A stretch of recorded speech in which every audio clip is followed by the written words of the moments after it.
If you carry a firearm and discharge your weapon in self-defense, you could face hundreds of thousands of dollars in legal fees and expenses. So carry the protection of CCW Safe, Self-Defense Legal Services membership. Upfront payment of all criminal and civil defense costs with no out-of-pocket for members. Unlimited defense budgets, unmatched legal expertise. Carry the same level of support police officers have. Carry CCW Safe, the highest caliber. And we are back. I'm Chris Evans, the CEO of Survival Dispatch, joined by my co-host, John Wheaton, this evening. Good to see you, John. Good to see you too, brother. How's the plumbing business been treating you? Still staying busy? I think we're done with the plumbing. Yeah, aside from some stray cats getting in the crawl space of my rentals, no drama this week. So that's good. You better knock on wood, man. Yeah, well, I'll knock on this big block of wood up here. So. Yeah. It works for me. All right. Anyway, I will be with y'all for 45 minutes this evening. Then John's going to take over from there. I've got to be interviewed on another podcast that's live this evening. Some former police officers. So it should be an interesting conversation. Either way, we're going to jump right in. And the main topic for tonight is Donald Trump disrupting the status quo across the board between Canada, Greenland, Gaza, tariffs, and a whole bunch of other stuff. He's really got things upside down for a lot of people right now. And I'm going to make a prediction, John. I'm going to say by the end of Trump's second term here, the landmass footprint of the United States will be larger than it is now. The IRS will be gone. We will be back to the external revenue service. And people will therefore have more disposable income because the tariffs that are raised on stuff are a bit of a, I don't know, misnomer, I think, for some people. Oh my goodness, that's going to pass on the cost. No, what it's going to do is it's going to drive those companies to open plants here in America and manufacture in America. And they will get lighter tax rates than they will anywhere else. And I guess the third leg for tonight, speaking of foreign countries, is USAID. That this is a death knell for the globalists. I'm amazed, John, just before we dive into the first video, that I've been saying for a long time that the internet has been amplifying the voice of the kooky people on the left, as well as the rhinos. And I was right, but I didn't realize that how much amplification it was, right? Like this whole thing's a house of cards. Nobody supports their asinine, programs and ideologies and whatnot relative to the rest of us. Now, did they make some headway by stealing our money and making it appear that there was support? Yeah, but I've seen a couple different numbers this week, John. Number one, I saw that only 31% of Democrats feel they're doing a good job. And I saw another number, and again, I don't believe all the polls, right? I take it all with a grain of salt. But another number, which does sound a little bit more believable, John, is that if an election was held today, 13% of Americans would vote for the Democrat candidate. So I can't speak to the veracity of it, but knowing what we know now with the pollution of propaganda that's been foisted upon us and the rest of the world thanks to our tax dollars, which, by the way, I'm trying to say profanity for chapter 3 because that's where it belongs, but I want a fucking refund. Seriously. I want a fucking refund. Spending my tax dollars on transgender bullshit in Colombia or wherever, it's insanity. Anyway, the three legs we're going to discuss tonight are going to be the tariffs, and basically they are to entice companies to make their products in America, where he'll give them big tax cuts. Number 2, expansion, so land acquisition.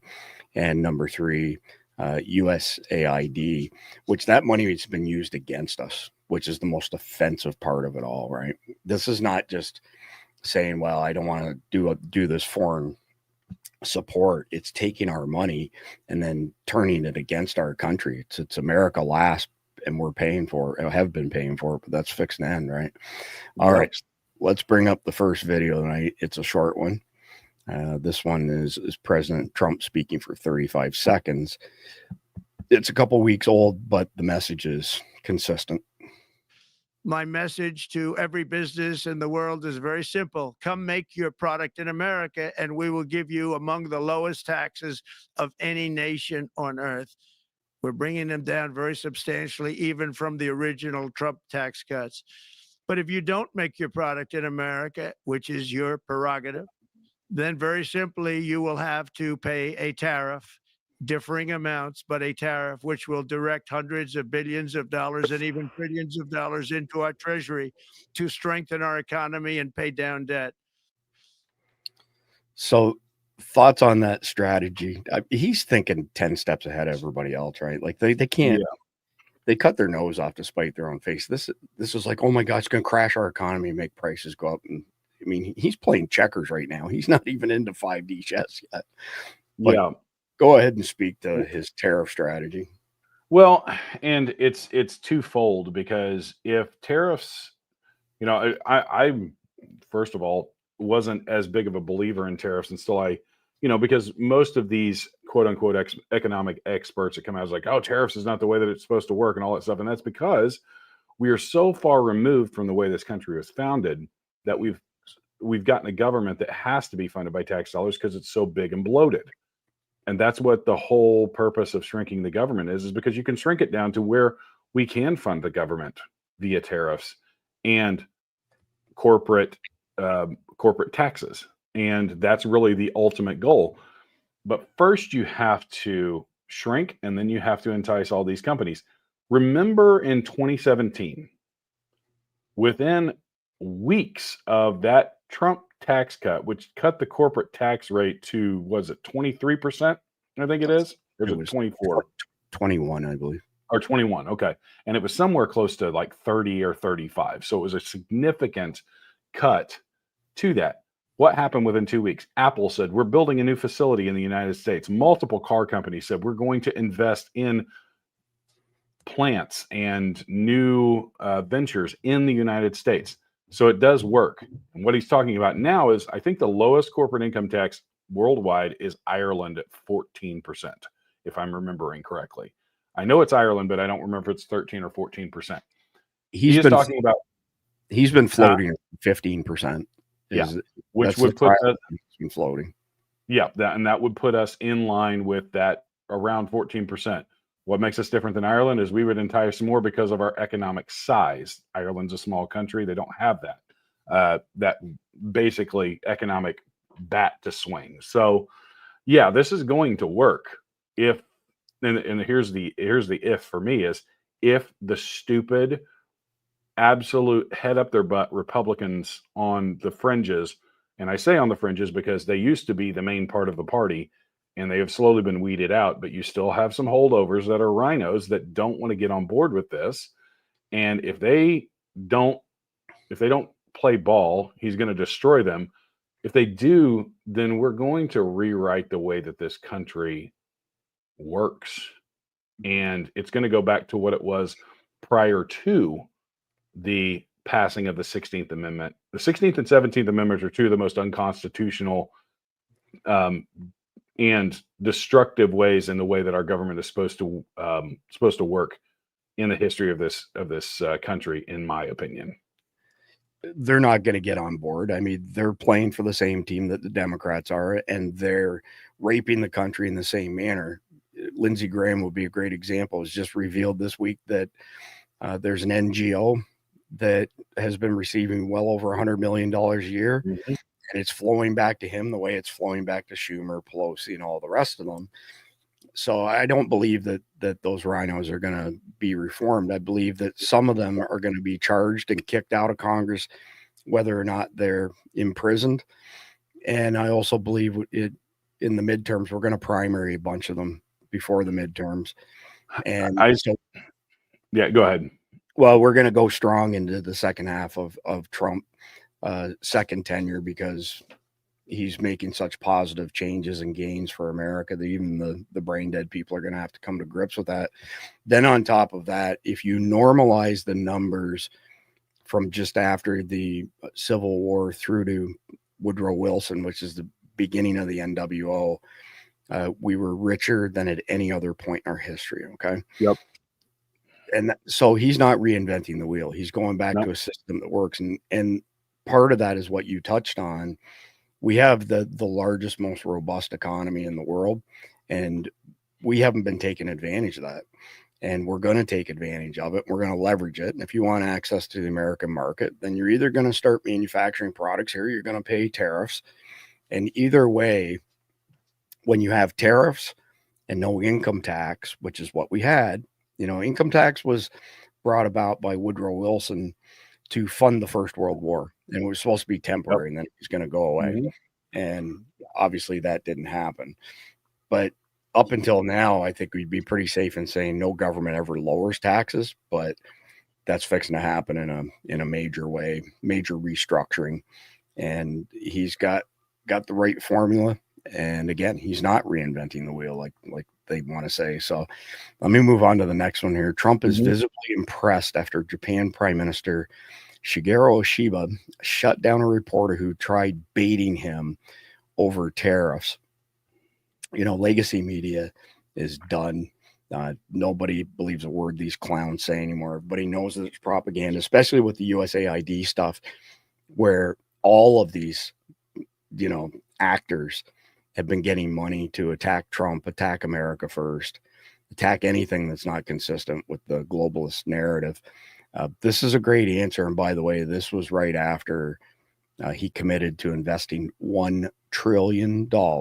Should I say it like this? $1 trillion in our economy. I mean, it's phenomenal. Yeah. It's stuff that, Obama and Brennan and those guys not only could never accomplish, they didn't want it because it wouldn't drive the country into socialism and communism. So 32-second video. If the U.S. places tariffs on Japanese imports, would Japan retaliate?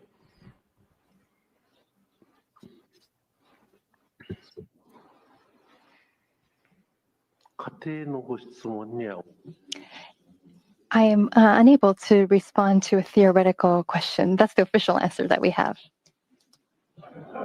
That's a very good answer. Very good answer. Wow. That's very good. He knows what he's doing. Thank you very much, everybody. Thank you. This, bombing Donald Trump, it ain't going to work anymore. This is not the same Donald Trump from version 1.0 at all. Let me play it. Sorry, go ahead, John. Well, and I'm fairly well aware of the intimate relationship between the United States and Japan. It happened after MacArthur rebuilt Japan after World War II. He built it into a robust economy. Whether or not you like MacArthur, I'm not a big fan of him as a general, but they gave him Japan because they didn't want him running for president. That was a political move by Truman. And he rebuilt Japan. And the reason Japan has an economy that's very similar to ours in a lot of ways is because of that. And we've been attached to the hip to them. So this prime minister knows investing money into the United States makes Japan richer, because most of your really well-made automobiles come from Japan, guys. Unfortunately, because the American automakers have gotten in bed with these unions and these government officials that has slowly eroded the quality of product that they put out. Top selling cars are almost all Japanese in the world. And let's make sure that the audience understands that's the industry that you work in. Yep.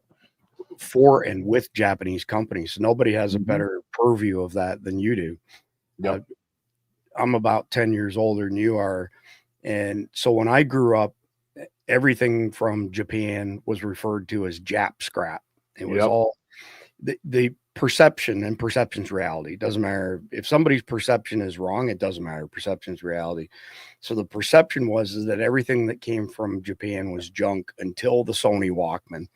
The Sony Walkman was a massive pivot for Japan, where all of a sudden it was like, not everything from Japan is junk, number one. And number two, it was also at the beginning of the industrialization of China and us giving away our IP to them. And they passed the mantle of everything made in Japan to China. And then for decades, everything made in China was considered junk and everything made in Japan was considered top quality. And here we are now. I can tell you, and you've seen this yourself, 50% of the stuff that's coming out of China is very high quality. The days of saying everything from China is junk are gone. It's very unfortunate in many respects because it's our IP. We're the ones who got them there. And a lot of people don't realize that in Chinese culture, innovation is considered the equivalent of gambling. It's considered very risky. So one, it's wrong to steal other people's IP. How many stories, how many times did you see people at SHOT Show this year while we were there, John, kicking Chinese people out of their booths because they were taking pictures of everything? Yep. They were taking items, flipping them over, taking pictures. I mean, I saw it happen a bunch of times, and I don't agree with it, but that's their culture, okay?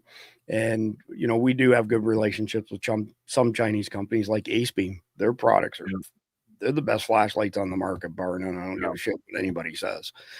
So, and we get to see it all, right? But we still see the Temu stuff, by the way. You know, like the Alibaba and stuff like that. So let's move on to the next one here from the Daily Caller. So China's retaliatory tariffs against Trump are all bark, no bite, pardon me, experts say. So this is pretty interesting. You know, China responded to President Donald Trump's tariffs, which, by the way, are 10% right now, subject to go up. They also paused handling of any Chinese packages by the Postal Service for a few days while they get their ducks in a row. And they're not getting that for free anymore either. But China responded to President Donald Trump's tariffs on all Chinese imports by upping their own. But experts told the Daily Caller News Foundation that they're not likely to impact America as much as the Chinese Communist Party would hope. So a 15% tariff on coal and LNG, 10% tariff on crude oil, agricultural machinery, large engine cars, blah, blah, blah, blah, blah. But the numbers just don't stack up, right? I want to say we send them something like $165 billion a year in products. Of course, we have a huge trade imbalance with them. And at the end of the day, we're in the driver's seat with this stuff. So China imported 165 billion worth of goods from the United States in 2023, down from an all-time high in 2021 of 180 billion.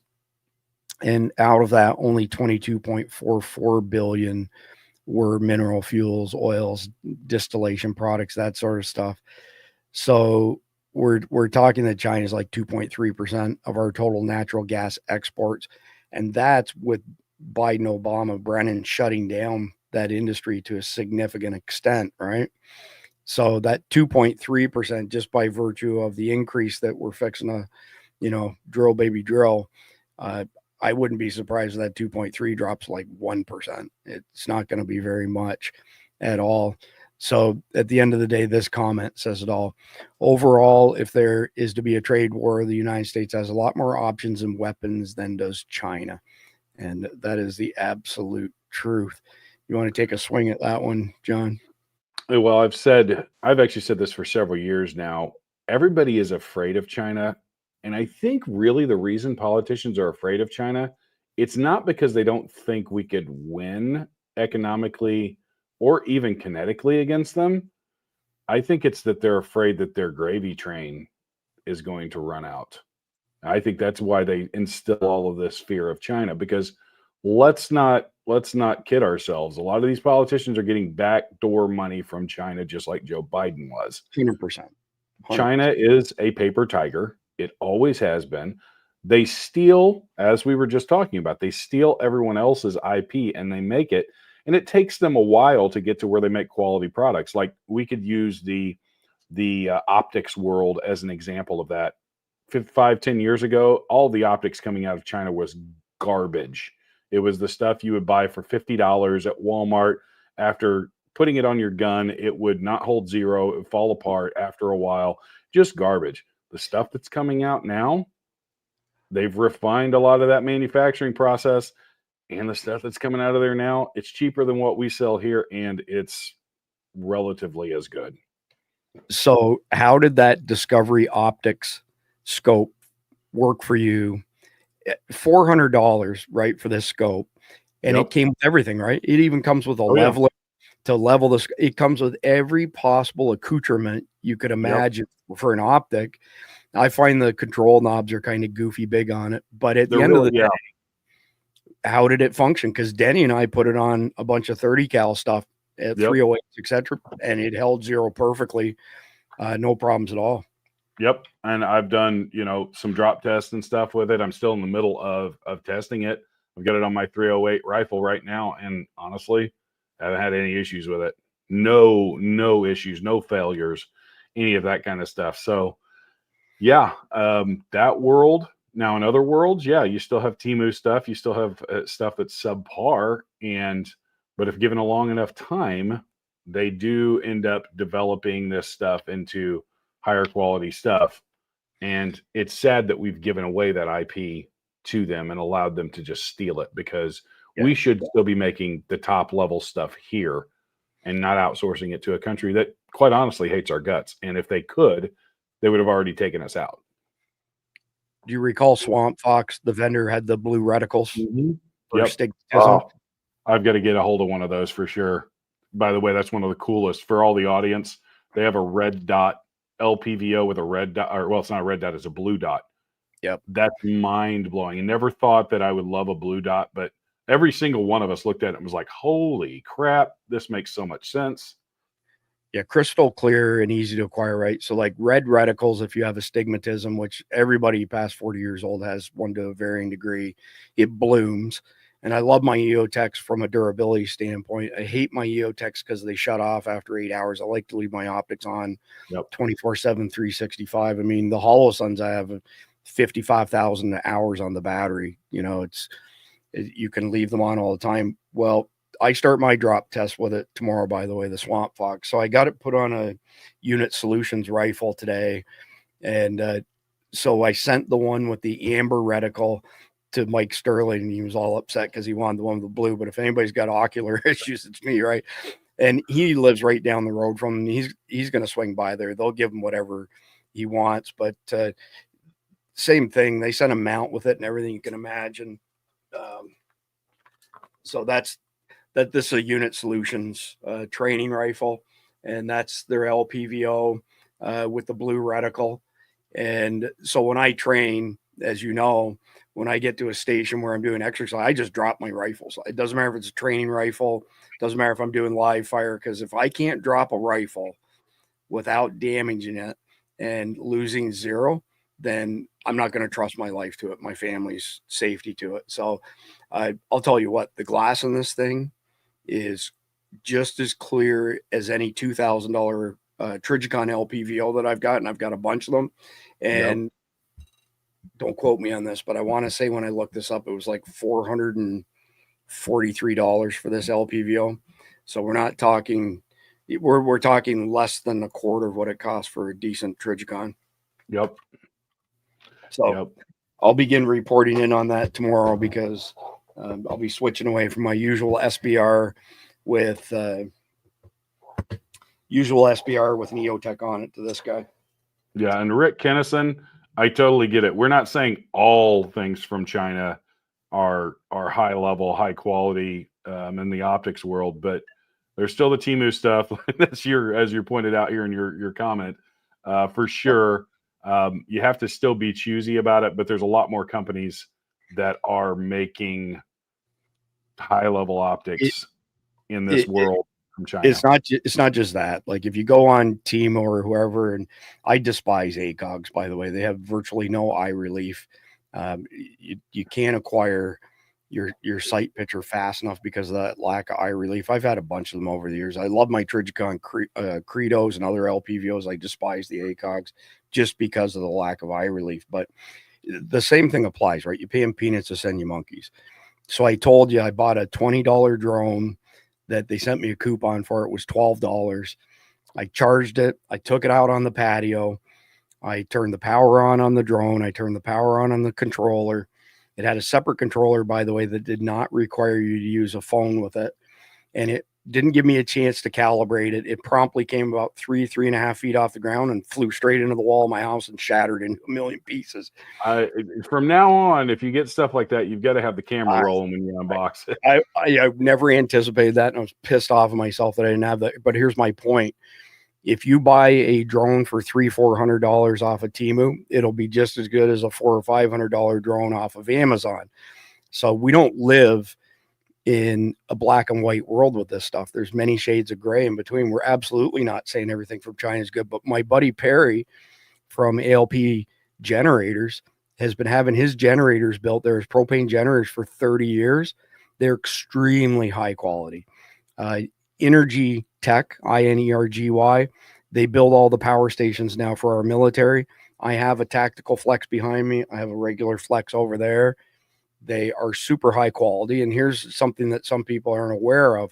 A lot of times when we manufacture stuff in China, or we have China manufacture our products, all of the QA, QC is done by American engineers on the floor. It doesn't even get a chance to come to America if it doesn't pass muster, sort of thing, right? So you cannot say 2 + 2 = 4. That's an absolute. Besides that, there are not a whole lot of absolutes. So when somebody says today that everything from China is junk, they don't know what they're talking about. They're talking out of the side of their mouth. And I'm not a big fan of China, although we do have good relationships with people like, Ace Beam. By the way, they're in the process of developing their first PEC box, and they had Mike and I critique it. And I got an email from them, number one, saying, we really enjoyed meeting your wife. So we sent her a package. It's a surprise. And they're going to send us a bunch of their PEC boxes. I mean, fuck, those are $1,500 to $2,000 a piece, Anyway, we'll get off of that. Unload one. I mean, I'll take one off your hands. I give away so much stuff. I have no room for it. I don't want it all. I give stuff away constantly. But let's move on here before I got a jet in about 20 minutes. Here's the perspective on Donald Trump's tariffs from another angle, from the European Union. She's got some interesting comments here. It's a 3-minute video. I probably won't play it all, but interesting video. So President Donald Trump has threatened to impose tariffs on goods coming from the EU, just like he's done with Canada, Mexico, and China. And this might surprise you, but as a European woman, I'm actually not upset about the idea. And the reason for that being is that I truly think that this could mean the beginning of the end of the European Union.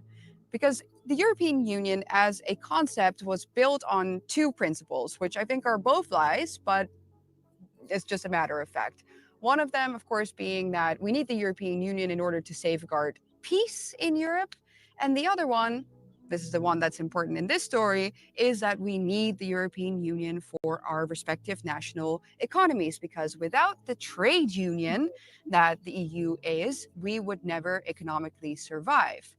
And this one is still very much present within the minds of most Europeans. And even if people oppose the EU and what it has become, they're in favor, usually, of staying within the EU because they're afraid of what would happen to their economies if they left. Well, there is a solution to that, which I think will be very much used again now that Trump is going to impose these tariffs. And the solution to this is bilateral trade treaties. Because what do I think will happen when Trump imposes these tariffs? I think that certain countries in Europe that have a good relationship with the US and have a good relationship with Trump are going to pick up the phone and say, hey, Donald, how about you exempt us from these tariffs and we form an agreement between our countries? And let's just take an example, right? Let's talk about wine export, for example. 2 major countries in Europe that export wine to the US. One, Italy, where I am now, and the other, France. Which one of those 2 do you think will have an easier time picking up the phone, calling up Donald Trump, and getting that bilateral trade treaty in place? Yeah, I think it's pretty obvious that Giorgia Meloni will probably have no issue doing that within a couple of minutes. Whereas Macron, the man who immediately started to threaten Trump when the news broke about these potential tariffs, that he's going to have a little bit of a more difficult time. So I don't know if I'll be on long enough, so I'm going to mention this quickly. When Trump started suggesting that he was going to buy Greenland, Macron phoned the Danes and said, we'll deploy the French army to help you defend Greenland against Donald Trump and the Americans. And my advice to Macron is you guys just love losing, don't you? We bailed you out of 2 world wars. Yeah, and then some. But anyway, we don't have to harp onto that too much. But suffice it to say that globalism has been dealt some pretty big blows as a result of Trump getting back in. Now we have a coalition of people like Malay and the girl from Italy and a handful of other people that are very populist in nature. You know, they want it, you know, nationalism first sort of thing is essentially what they're saying. And, you know, if a formula works, it works. We don't have to reinvent the wheel. This globalism stuff has been a bunch of bullshit. The whole globalist movement is predicated on one thing and one thing only. This fake climate hysteria poses an existential threat to humanity on Earth. So therefore, we need to have a one world government to save humanity. That's in a nutshell what it's all about. And it's all a bunch of smoke and mirrors and bullshit. Otherwise, where I'm sitting here, you know, not a mile from the Atlantic Ocean, the way the bird flies, I would be underwater, according to Al Gore. I would have been underwater 20 years ago, according to Al Gore. So, isn't that the beauty of climate change, is that they just get allowed to keep kicking this can down 10 years. It's, well, 10 years, guys, 15 years, guys. We got to do something now, because 10 years from now, it's going to be too late. And it's like, it's been 10 years from now since the 1970s or the Ice Age. Well, it was, you know, acid rain, and then it was another ice age, but then it went to 180 degrees the other way. Then it was global warming. Then it became climate change. And since we're on this topic, I will say this. If somebody says, you know, this is the warmest, whatever, the warmest year, warmest winter on record, the question to ask is since when? Because there was a massive heat wave globally in the 1500s, far surpassed anything that anybody alive has ever seen. It happened in the 1000s as well. And that was reportedly even worse than the one in the 1500s. So they're very selective with their dates, right? I mean, the only thing stays the same is that nothing stays the same, especially when it comes to weather. But we are nowhere near record temperatures in the long haul, not even freaking close. Well, and then they do stuff with NOAA and they add in ocean temperatures, which negates the 1930s. When you look back at the 1930s, it's still considered one of the hottest eras in American history. But the reason that it doesn't show up that way anymore is because they added ocean temperatures in, which caused the overall temperature to change. And so it doesn't look like it's as hot, or it doesn't look like it was as hot back then as it actually was comparatively to now. It's just a bunch of games. Well, I mean, even what's that retard from Europe, the girl? Greta Thunberg. How dare you? So no, I have permission from Trump. He gave us a new executive order. We have to call people fags and retards again. That's all there is. I'm just following the executive order. She went and deleted a whole bunch of her tweets not too long ago because by now we were going to be dead, all of us, you know, underwater and calamity and blah, blah, blah, blah, blah. But next one up here. Now, this one's around a month old, but it's number one, Trump, by proposing things like taking Greenland and Canada. If you read The Art of the Deal, you always ask for more than what you want. So, you know, when you come off of that high point, people are more willing to give you what you actually wanted. Okay. Number one. Number two, sometimes when Trump swings for the fences, he gets a grand slam, and he knows that. And it's the old Wayne Gretzky adage of the only goals I never scored were the shots I never took. You have to take the shot. So Trudeau and the rest of the WEF clowns who've been destroying Canada for years now, they've been benefiting from all the smoke and mirrors that USAID has created here in America as well. And I'm telling you right now that we're over 50% in the real polls of Canadians who would support the idea of becoming a territory. That would allow them to maintain their government structure, their history, their culture, and all of that. There would be zero tariffs. They would be under one umbrella with us economically, and militarily, they would be way better off because they would be protected by us.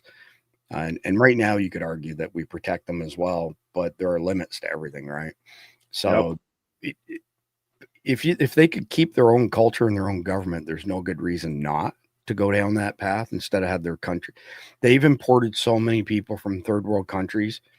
I want to say that Toronto now, which is the largest city in Canada, is something like 9% Caucasian. I know a couple people who've been there for business recently and said they didn't even recognize it. It's like going to a third world country.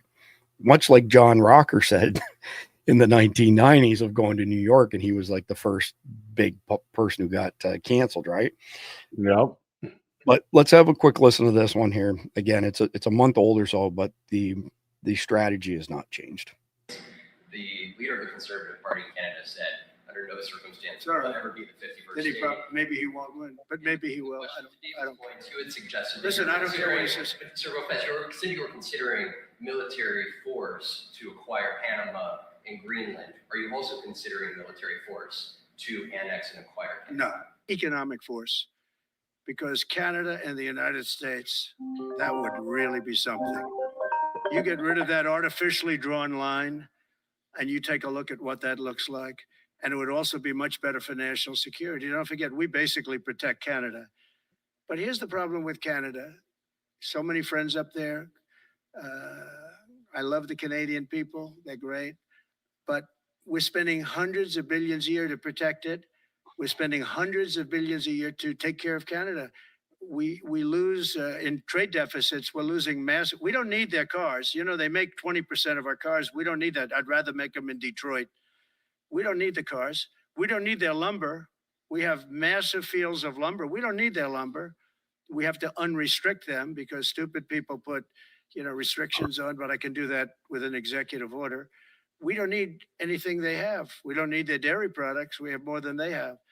We don't need anything. So why are we losing $200 billion a year and more to protect Canada?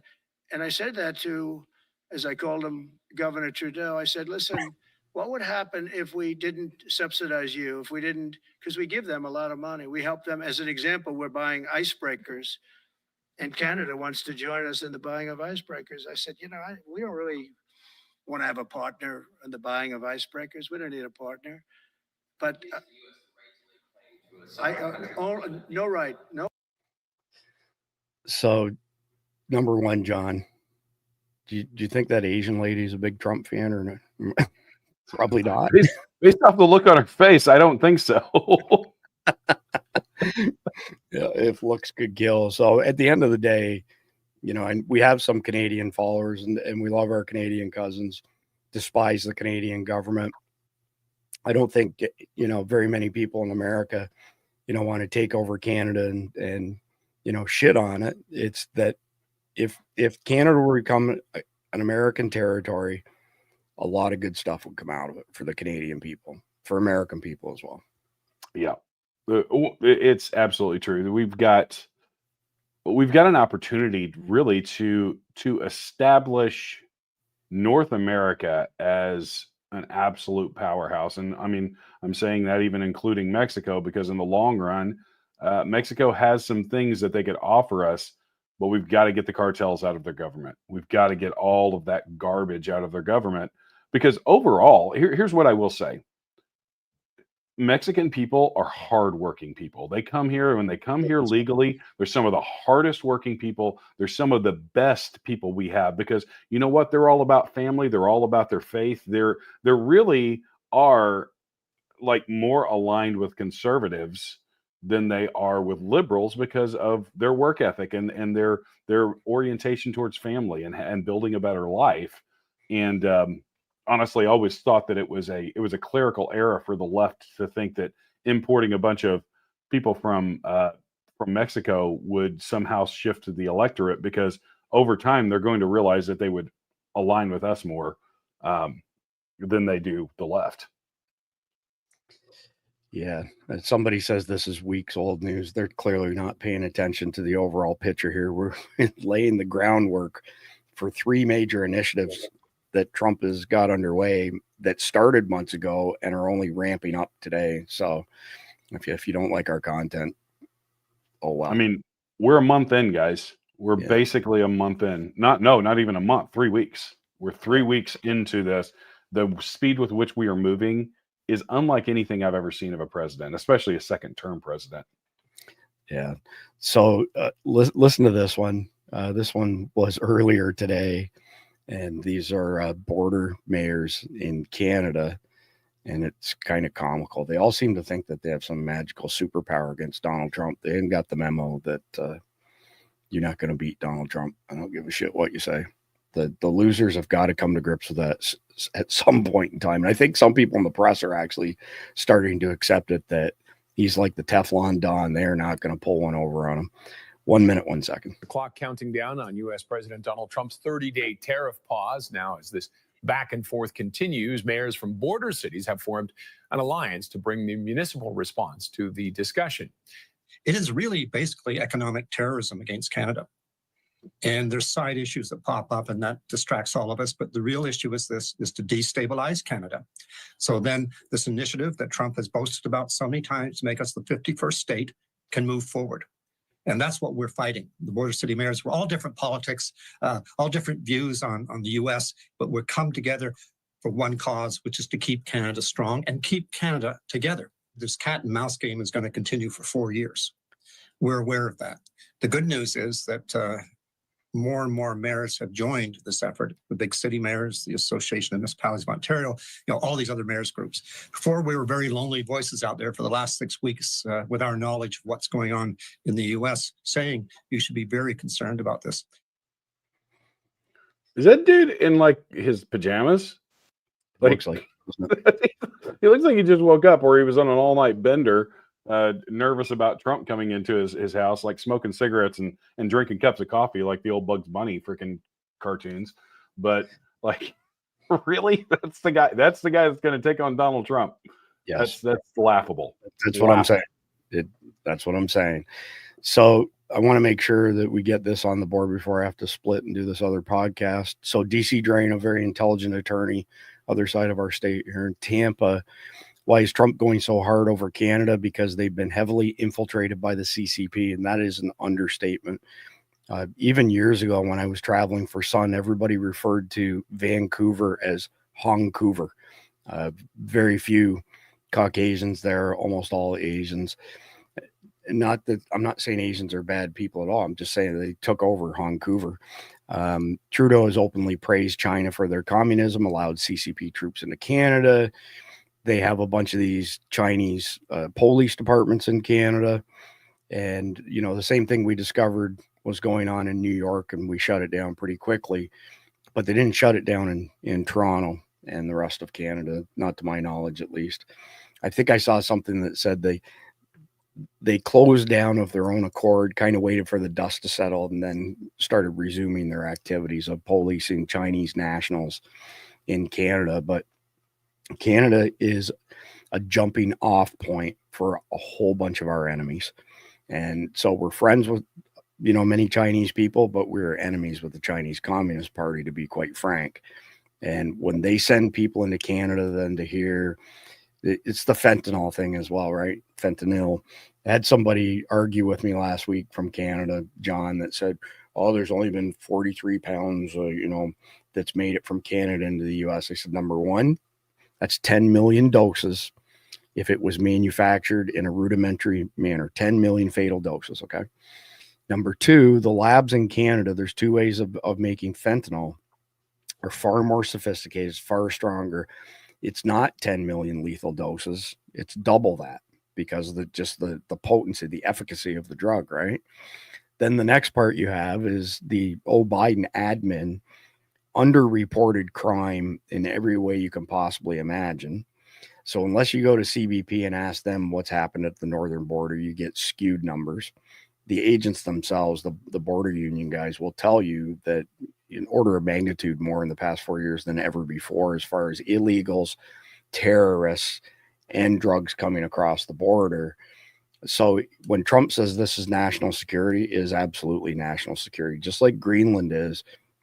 He has I don't know what you would call it, a kosher relationship with Putin, but at the end of the day, Donald Trump's not stupid. And, people who think he's stupid. Here's a funny thing, because I've got to go in just a minute, John, and I don't think I've mentioned this in a long time.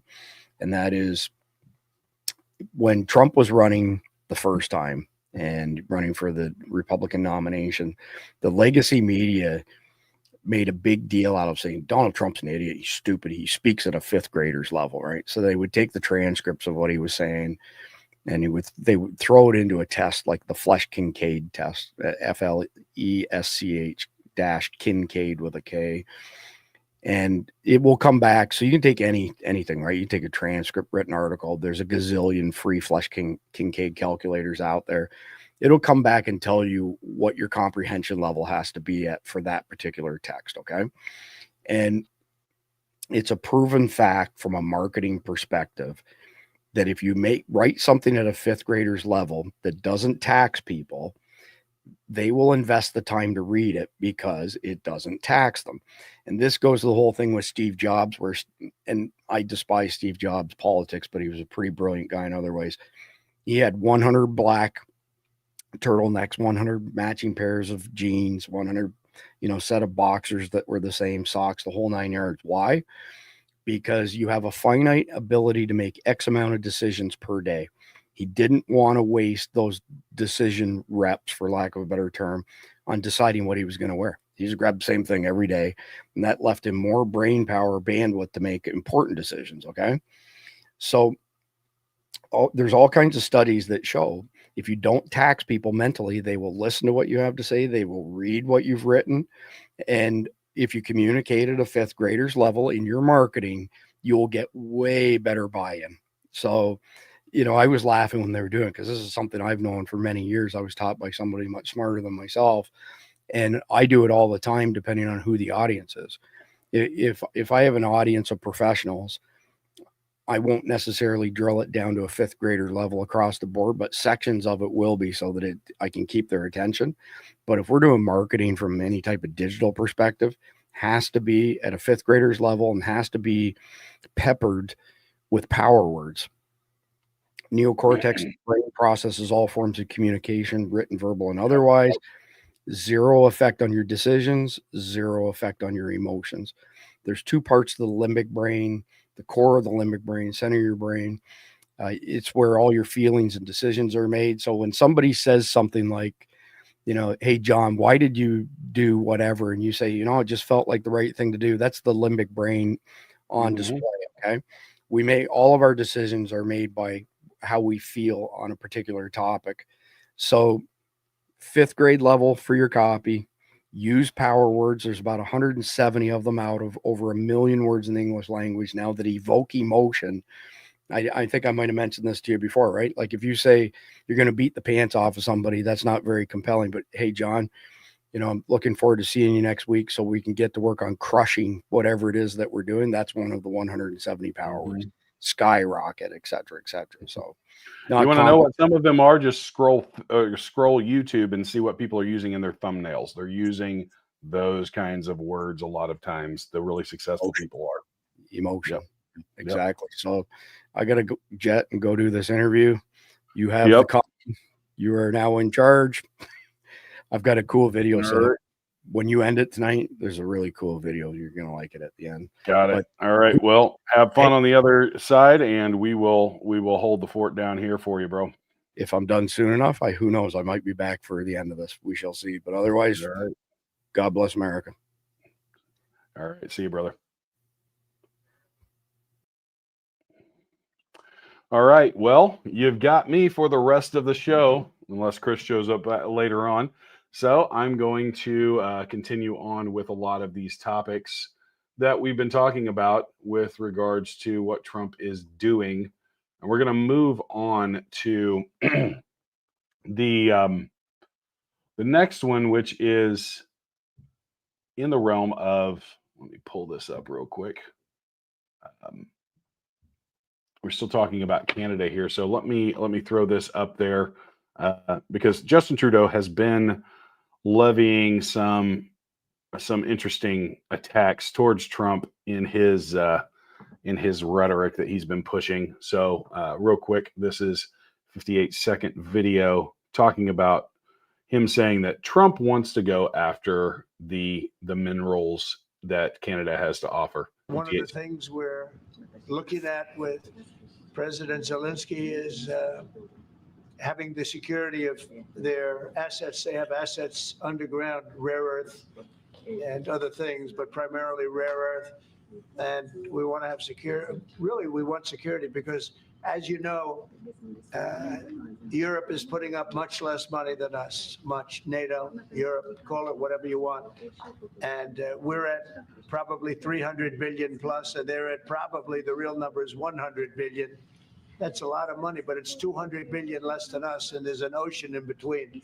And they need it more than us. So we're asking them to equalize and get even. But we're also asking President Zelensky for the security of, we're putting all this money up and we're saying, where does it stop?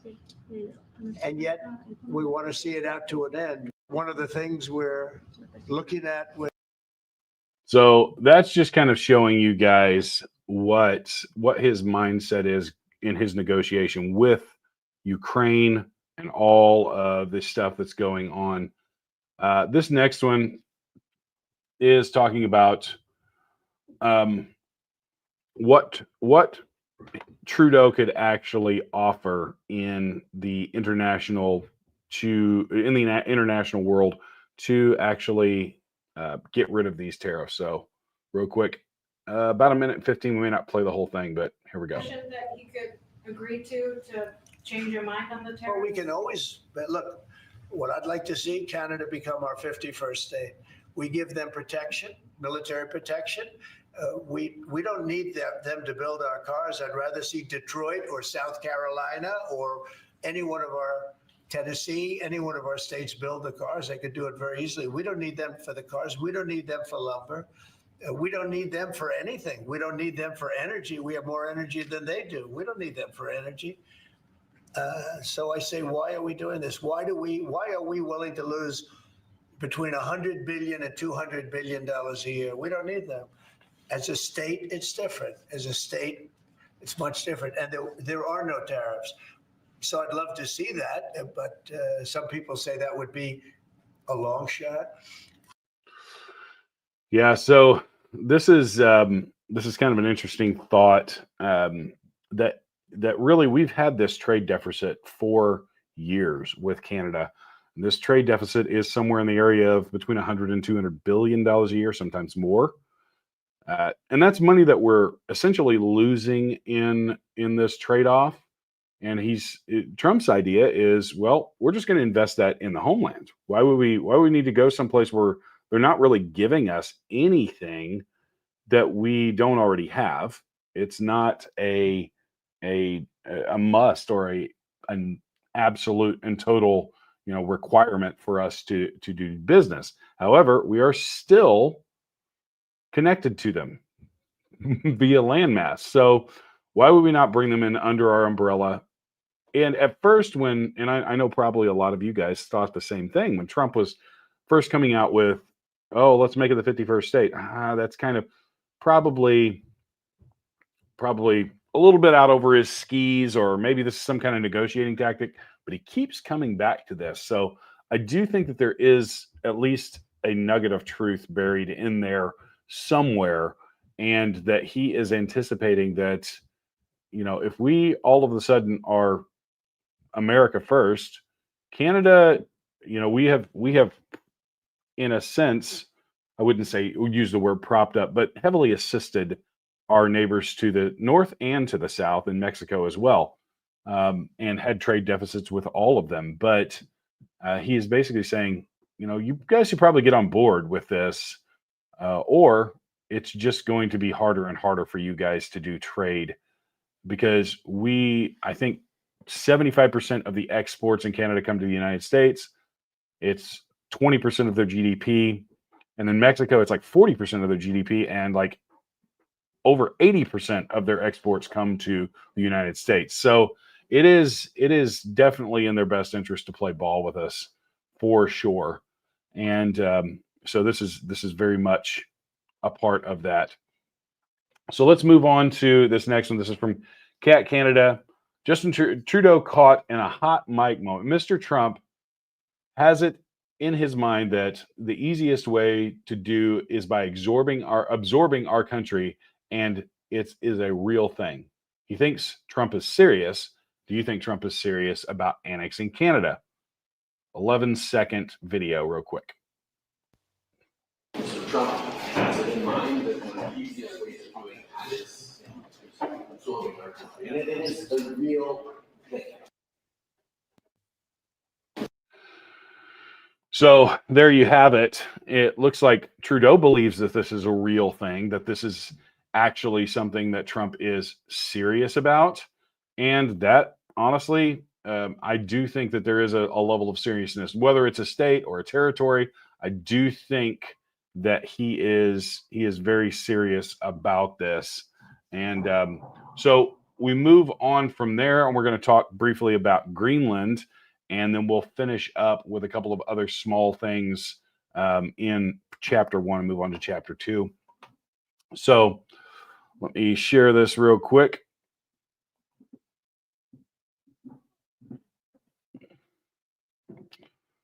So this is since President Trump promised to tariff Denmark if they didn't release Greenland, the Danish government now says it's entirely up to the people of Greenland if they want to join the United States. Art of the deal. 58-second video. Well, we need Greenland for national security purposes. I've been told that for a long time, long before I even ran. I mean, people have been talking about it for a long time. You have approximately 45,000 people there. People really don't even know if Denmark has any legal right to it. But if they do, they should give it up because we need it for national security. That's for the free world. I'm talking about protecting the free world. You look at, you don't even need binoculars. You look outside, you have China ships all over the place. You have Russian ships all over the place. We're not letting that happen. We're not letting it happen. And if Denmark wants to get to a conclusion, but nobody knows if they even have any right, title, or interest. The people are going to probably vote for independence or to come into the United States. But if they did do that, then I would tariff Denmark at a very high level. So there you have it. It's really the art of the deal for Trump to really put the economic pressure on Denmark. This is how this is done, guys. For so long, we've had politicians that are mealy-mouthed, and I think we are understanding with, and we'll get to this in a minute, with the USAID stuff that's coming out. The funding for all of these politicians to want to globalize was coming from within our own tax dollars. They're funding all of these programs that are giving these politicians money through NGOs and all of this other stuff. And the corruption's so deep that these politicians want to continue their gravy train. They want to make more money. Just like Joe Biden sending his cocaine-addicted, prostitute-loving son around the entire world to China and to Ukraine and all these other places to pick up bags of cash for him. He didn't know anything about energy. He was on the board of an energy company in Ukraine. It's not hard to connect the dots. And I guarantee you, Joe Biden's just the tip of the iceberg when it comes to this level of corruption. And that's why they want globalism, is because they can pad their pockets while selling our country down the drain. And they didn't anticipate this billionaire coming out that's very pro-American to say, no, we're not going to do that anymore. And really just taking them to task on it. So real quick, we're going to play this video. France offered Denmark armed forces to protect Greenland against Trump. A raspberry macaron has a better chance of surviving the weight of a John Deere tractor than France actually surviving a U.S. showdown. Now NATO is siding with Trump, and currently the French regime must go. So real quick, this is a 5-minute video. We won't play all of it, but we're going to play a little bit of it. And apparently Germany seem willing to die on is Greenland. At least if their own words are to be trusted, because at this point, that's what it sounds like. So let's back up. After a tense phone call last week between Danish Prime Minister Mette Frederiksen and President Trump on Trump's designs to acquire Greenland in the name of national security, Prime Minister Frederiksen sprinted, teary-eyed, potentially, into the arms of any EU country that would have her, desperately seeking comfort, scrambling for support, emotional and otherwise. in total crisis mode, according to the Financial Times. We need Greenland for national security purposes. I've been told that for a long time. Are you also considering military force to annex and acquire Canada? No, economic force, because. So, yeah, this is not a military move. This is not, everybody wants to say Trump is Hitler and all this other stuff. He's not actually moving military force. He's using the power that he has to peaceably be able to acquire this land. He's absolutely right. Greenland, because of the shipping lanes that go around it on both sides, is a huge, huge national security risk because we have to have those lanes cleared for our ships. And he understands that. And a lot of people understand that. So this is in reality, is a very, very strategic move. And it should be a move that was done, honestly, years ago. Greenland's so far away from Denmark, and they don't really have any use for Greenland in reality. This is a bunch of saber rattling because they hate the Orange Man. But then when the Orange Man says, hey, I'm willing to put this pressure on you, guess what? They back down really, really fast. Really fast. So this next clip is Marco Rubio talking about the accusations that Trump is Putin's puppet. So let's hear what Marco has to say here. This is not a joke. Like what he is saying is pretty accurate. People don't talk about it for years. This is not about acquiring land for the purpose of acquiring land. This is in our national interest and it needs to be solved. President Trump's put out there what he intends to do, which is to purchase it. I wasn't privy to that phone call, but I imagine the phone call went the way a lot of these phone calls go, and that is he just speaks bluntly and frankly with people. And ultimately, I think diplomacy in many cases works better when you're straightforward as opposed to using platitudes and language that translates to nothing. So there you can see Marco Rubio is not mincing words. He knows that he's serious about this. So we know this. So there's not really much more to say about that. He wants Greenland for national security, and it's important for us to look at it. And so now we get into the whole, and lastly, the last part of our opening chapter here is the idea of Gaza and Trump wanting Gaza. So this is from Newsmax, and it talks about Trump. Gaza will be given to the U.S. by Israel. And I think everybody was kind of blindsided by this. In all honesty, I know I was, that he came out and said, yeah, we're just going to acquire Gaza and we're going to make it a place that's inhabitable, not a place that's just full of rubble. There's so many people, and I see so many people online talking about just absolute lies that Gaza is full of, innocent people. It is, but it also has a terrorist organization in Hamas that hides behind those people. This is well documented. This is not something new. This is not something that's groundbreaking, but it is important for us to understand that he's trying to bring peace, much like he did in his first term, to the Middle East.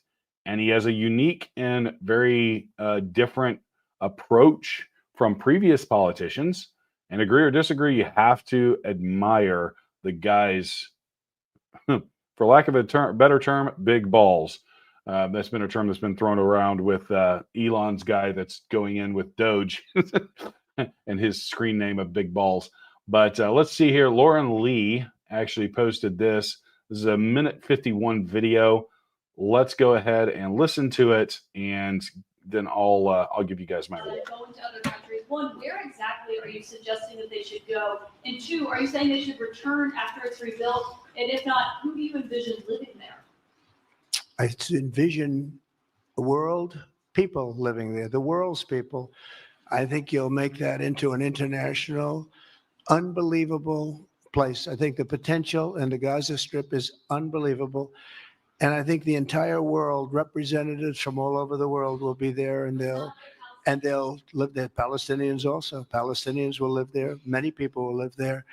But they've tried the other, and they've tried it for decades and decades and decades. It's not going to work. It didn't work. It will never work.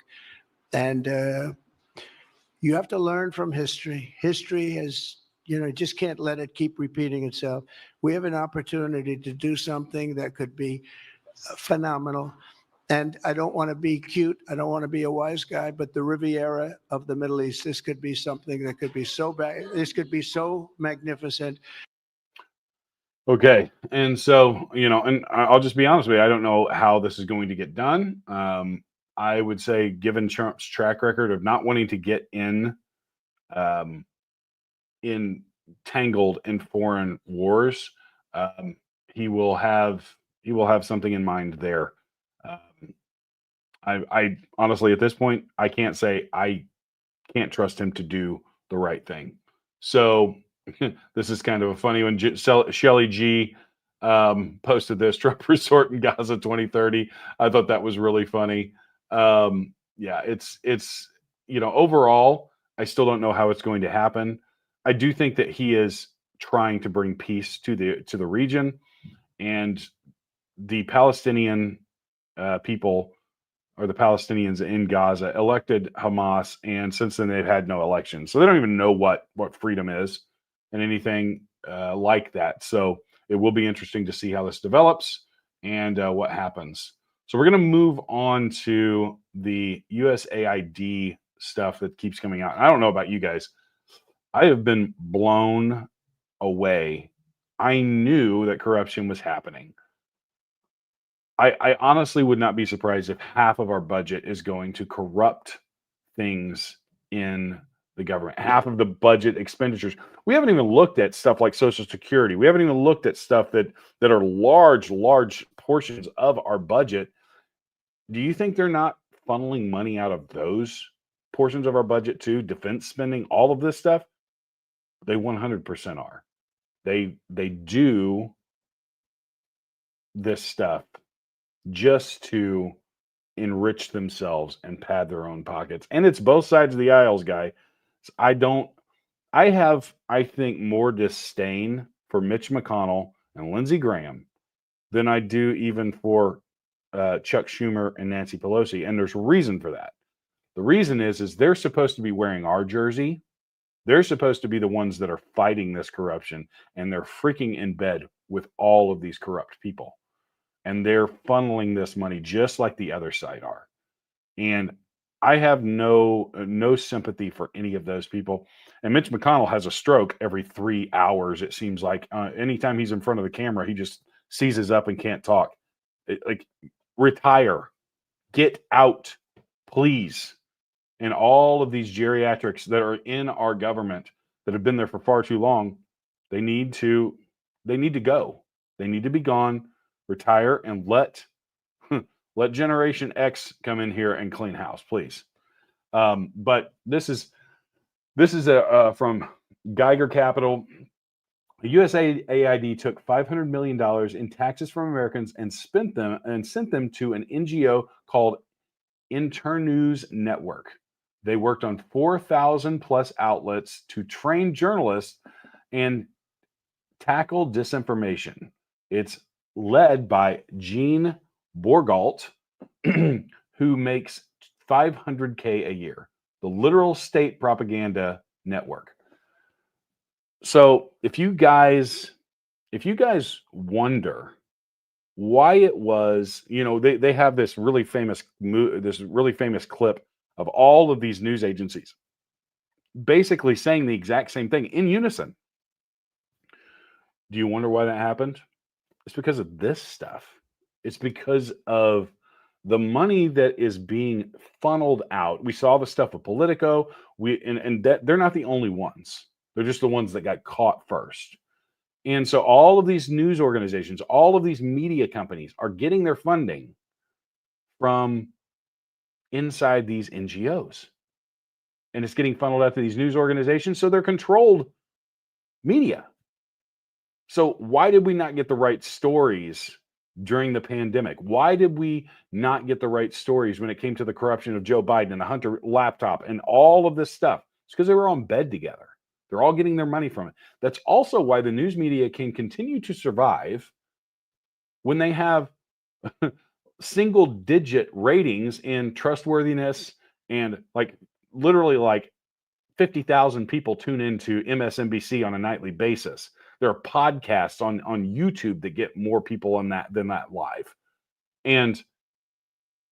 But they still continue on. And it's a combination of this money that's being funneled through these government agencies like USAID into these news organizations and the money that they're getting from Big Pharma. Those are the two big things that are funding them. 100%. This is propaganda. It's not to be trusted. And that's why they hate the podcast revolution. That's why they hate all of this independent media like Survival Dispatch, because we represent that we're going to dig and we're going to get to we don't always get it right, but we try. And we pour through so much information on a daily basis. And we try to bring the right story to you guys and the news as it happens. So, I mean, I think legacy media is dead. And I think that this is just the nail in the coffin for a lot of these other NGOs that are really, really, really not, they're against America overall. So WikiLeaks put this out. USAID pushed nearly $500 million, $472 million, through a secretive government agency-financed NGO, Internews Network. So this is the same organization we were just talking about. This is in the brief. I'm not going to read all of it, but this is just goes through how much of this stuff is it's tainted, and they've been using, USAID, I believe it's supposed to be for international purposes, and we're funding our news organizations inside the United States. It's just insane. Here's a really funny story, and I'll play this. So Elon has brought these young employees that understand how to mine data, because that's what a lot of this tracing that's being done through DOGE is. They give them access, and they send in these kids that are probably, in all likelihood, geniuses, and they are experts at mining data. But one other thing that he's doing, government worker says 19-year-old DOGE employees are having 15-minute interviews with federal employees to justify their existence before determining if they should be fired. This is just hilarious. This is like, if you guys have ever seen the movie Office Space, this is like the Bobs that come in as like, Samir, not going to work here anymore. What would you say that you do here?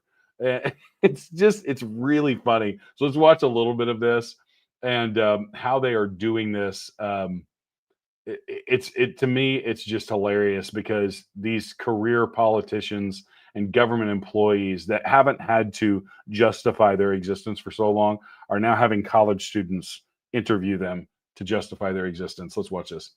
When I was nervous and reticent to come up here and speak just for retaliation purposes. I just wanted to share some things that are going on at my agency. In the last week, we had Elon Musk in our building, and after he visited the building, called for a 50% cut of the entire agency.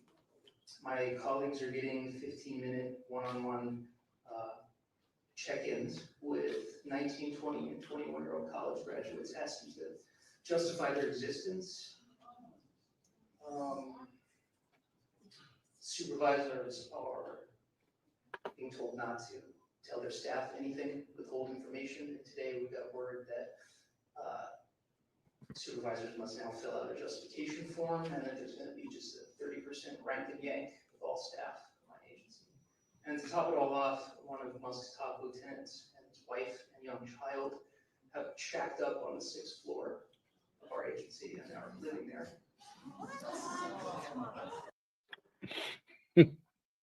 So this is a bunch of whining and crying by people that don't, they haven't, like I said, they haven't had to justify their job or their existence in the government for a very long time. And honestly, I'm here for it, because these people need to justify their income. We pay their income. We pay their salaries.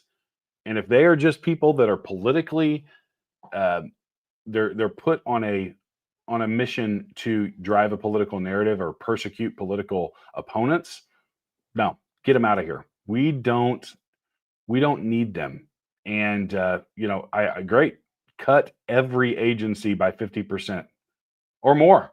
Get rid of some of them. I mean, we'll get into it in chapter 2, but there's one agency that I can think of right off the top of my head. Just did.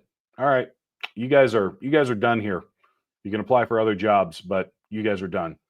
But that is really the top of the news. Chapter 1. We are complete with chapter 1. So I'm going to play a quick video from Sawyer Products, and we will be right back here after that for chapter 2. The Sawyer Mini is the most versatile personal filtration system available. It's a perfect solution for backpacking, hiking, hunting, fishing, scouting, international travel, and emergency preparedness. At a mere 2 ounces, the Mini fits in the palm of your hand and can filter up to 100,000 gallons of water from any freshwater lake, river, or stream. The Sawyer Mini has a 0.1 micron absolute pore size. It was tested to 10 million parts of bacteria and 1 million parts of protozoa without a single breakthrough. This is the highest level filters can be tested to, so we're confident these are the highest rates of filtration available.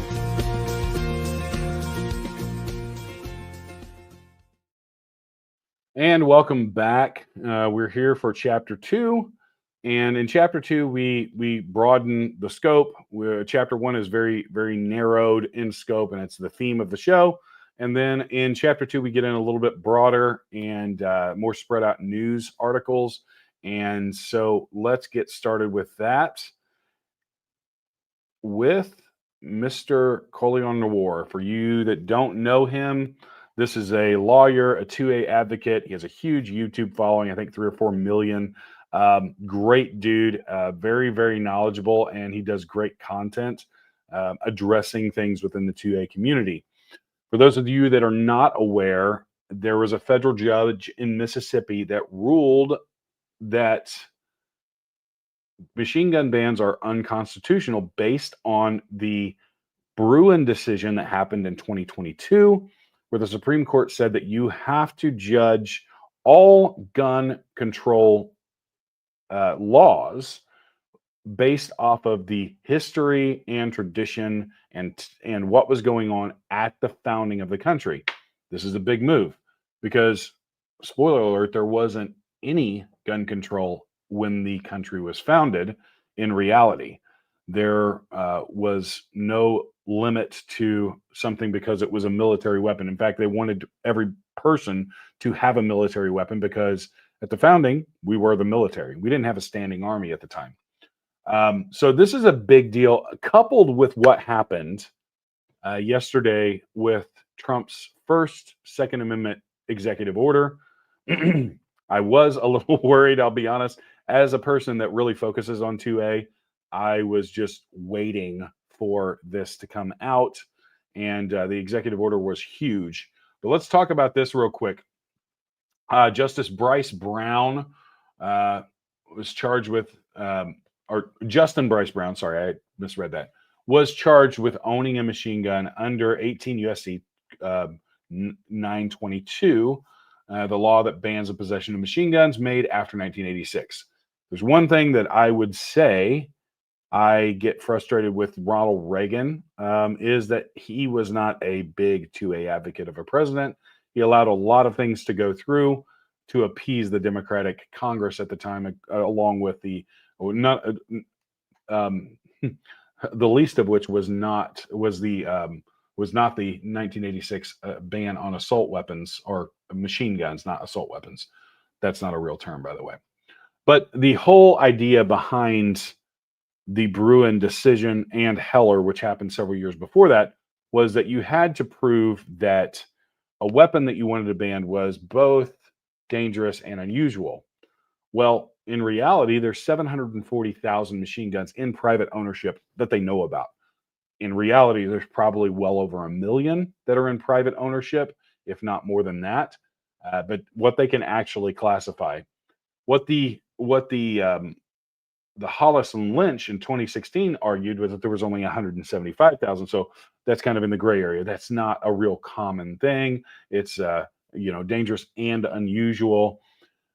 But in reality, there was over four times that they knew about, in 740,000. So that means that it is not an unusual weapon. It is not unusual for somebody to own them. I know people that own them personally. So this does not meet the criteria to get past the Bruin decision. So the court, the Fifth Circuit, ruled that machine gun bans are unconstitutional. Now, the one caveat to that is it's just in this particular case. Mr. Brown was acquitted of the charges, or was ruled that the charges were not valid. So this is a singular case, but it does give some broad strokes for future legislation and future court cases to really rule in the favor of the Second Amendment.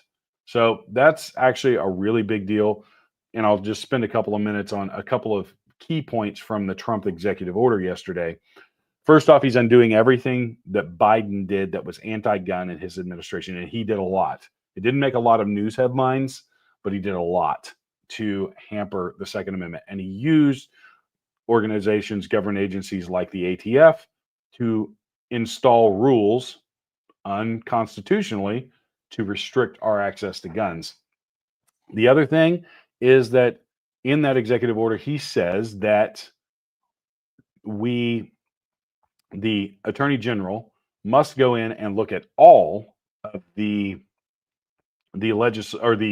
legal cases that the ATF is suing either somebody or they're appealing a case, anything, and they must look and see if they actually the ruling or the case actually infringes upon people's Second Amendment rights.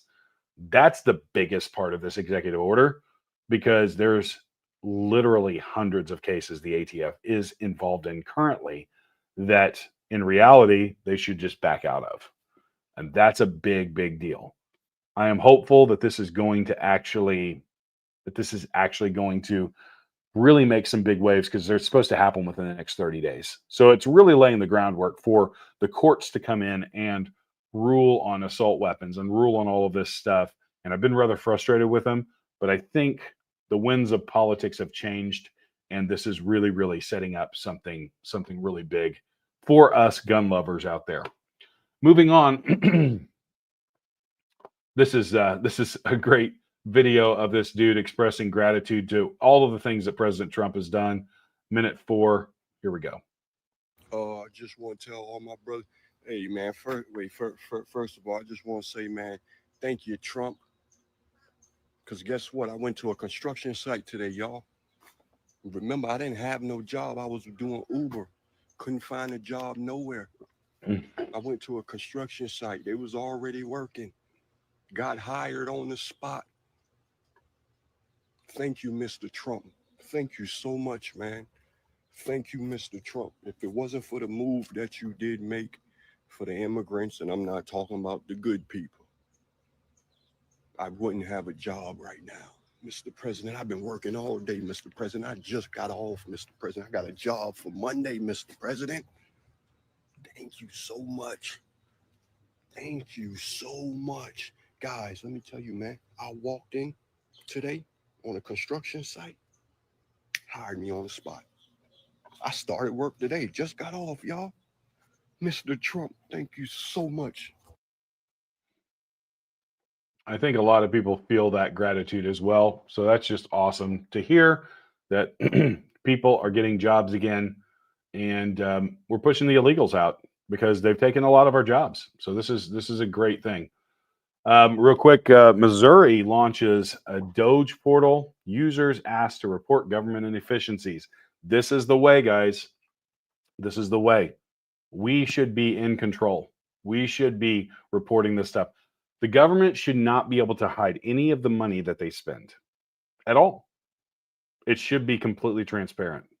And that's what we're getting to with all of this stuff. Do you guys remember a time ever when there was this much focus on the government spending our tax dollars and how absolutely corrupt it was? And, the Missouri, our neighbors to the west, and much freer state than we are here in Illinois, just incredible work. And I think that state is doing amazing stuff as well. Real quick, Gene Borgalt exactly who you'd expect. She previously worked at USAID itself for 6 years, also for Wired, who has been leading the media attack on the DOGE team. So interesting how these people are all interconnected, right? Just insane. This is another story about the Panama Canal. So let's look at this real quick. And this is a report saying massive win for Secretary Rubio following the meeting with the Panamanians. Never actually said that before. That's funny. This country's president announced that it will not be renewing the deal with the China Belt and Road. China's Belt and Road. Una cosa importante, que es una decisión que adopté y se la comuniqué. El memorándum de entendimiento de Belt and Road. So that's in a foreign language, so I'm not going to play that video. But basically, they announced that they're no longer going to be in bed with China. That's a huge move in its quest to get the Panama Canal out of the hands of the Chinese.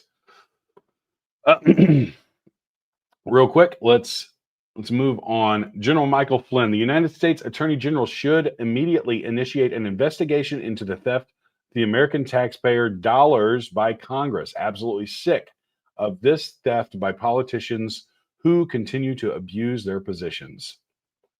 So this is talking about Congress funneling $516 million into expired programs with zero oversight in 2024. You guys can go to the sit rep for today, and all of these links are in there, so you can read all of this stuff. We don't have time to go through it. We would be here for 3 more hours if we did that. So moving on to the next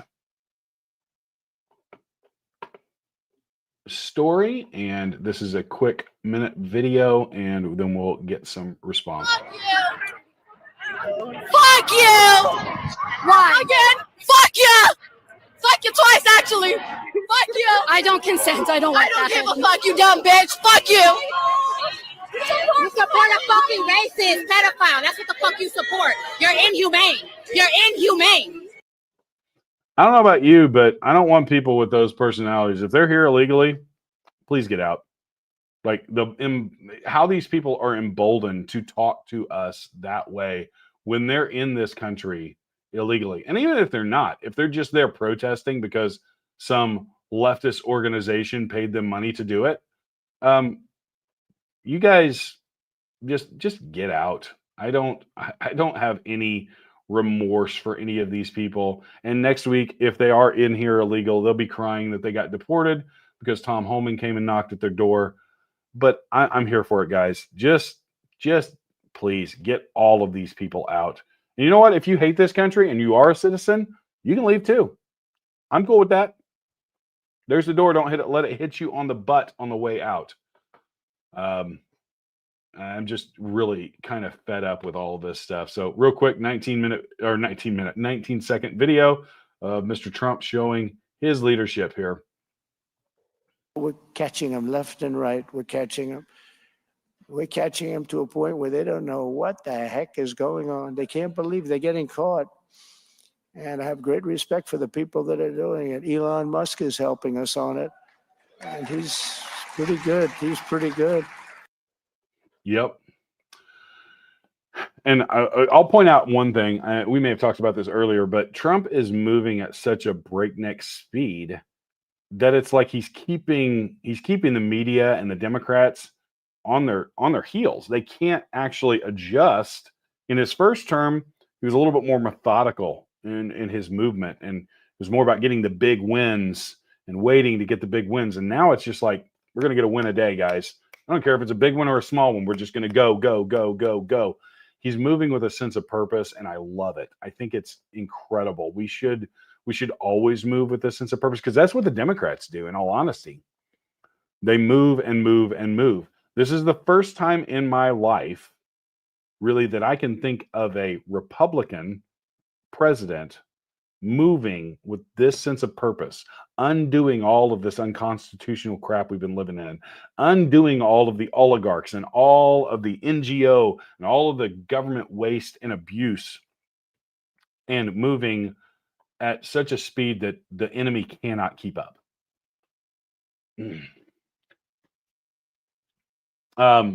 EO, executive order soon to go live, allows Afrikaneers to claim refuge status in the United States because South Africa's government racially discriminatory policies against them. So if you guys are not aware of the stuff that goes on in South Africa, there is a lot of racial and ethnic cleansing that happens there. And there's very much, and it usually has to do with white Africans being discriminated against by Black Africans.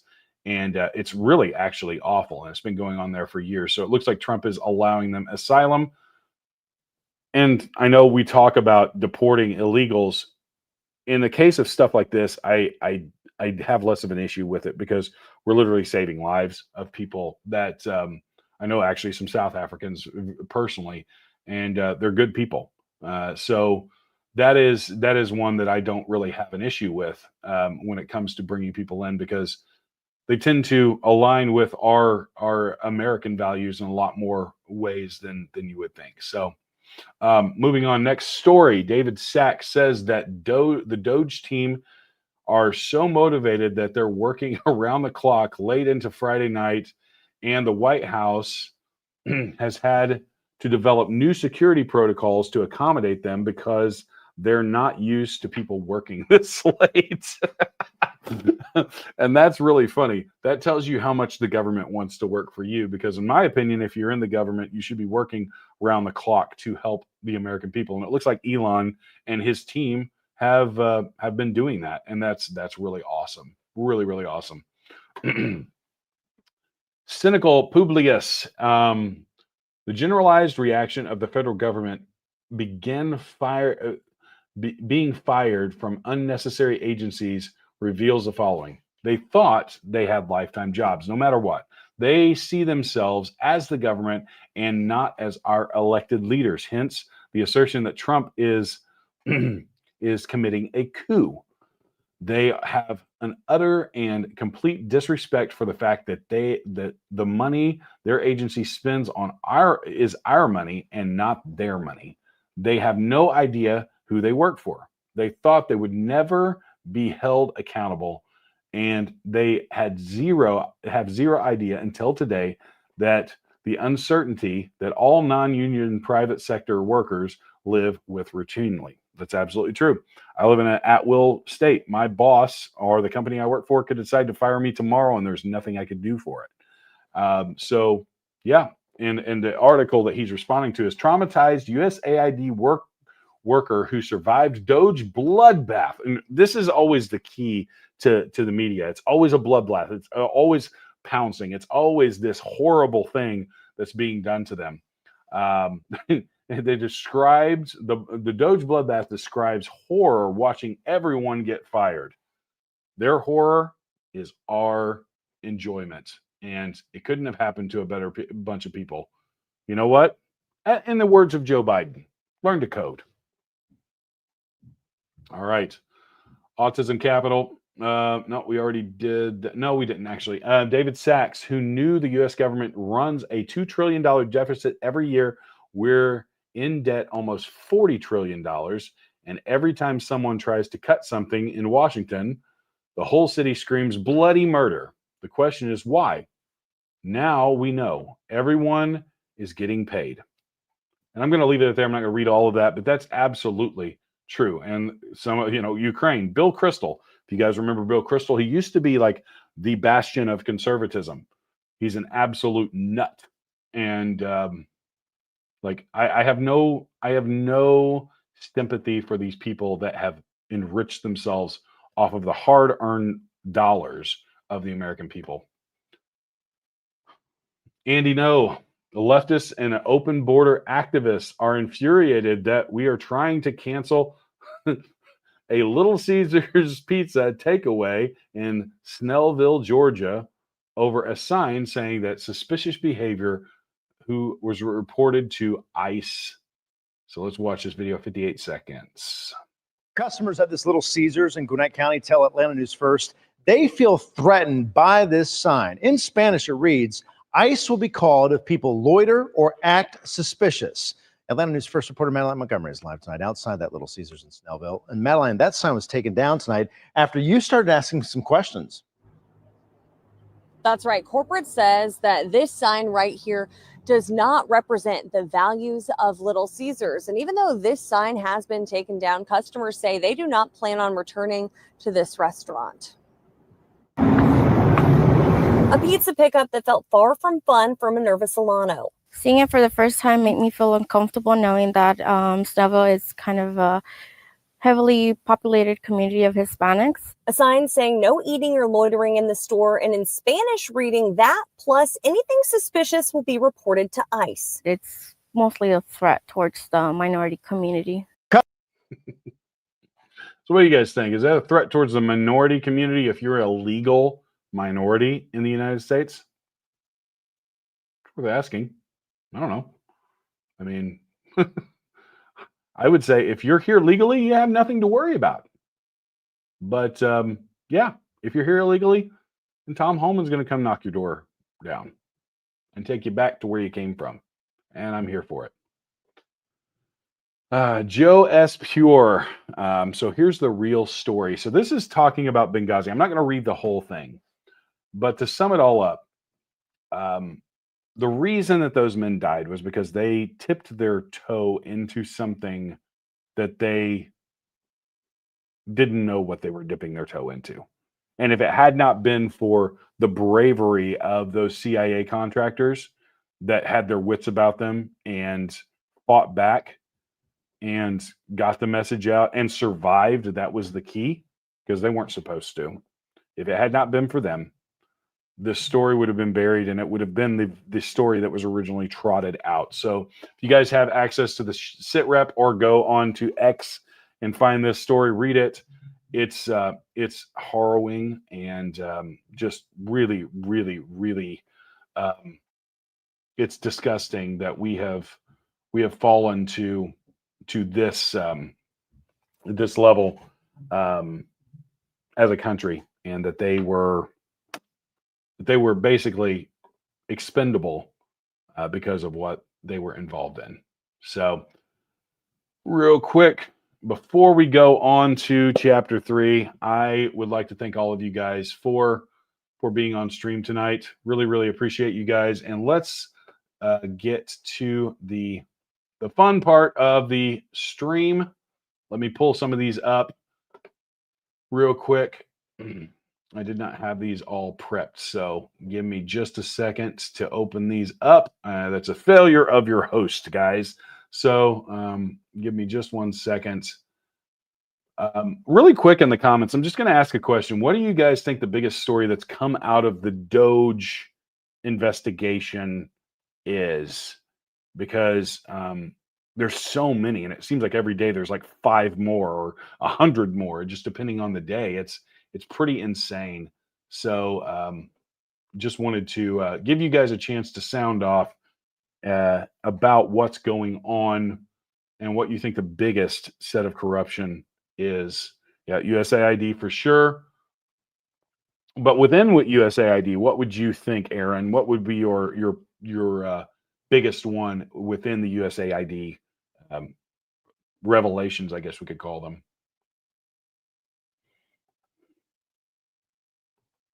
Let me just open up a few more of these.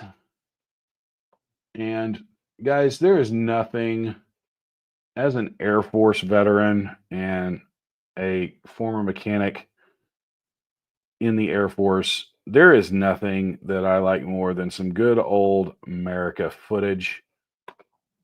So this is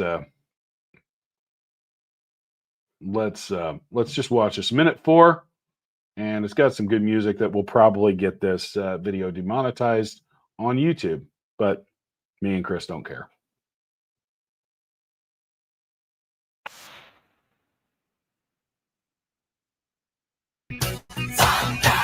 Let me start that over real quick.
I don't know about you guys, but that just screams America and just incredible, incredible,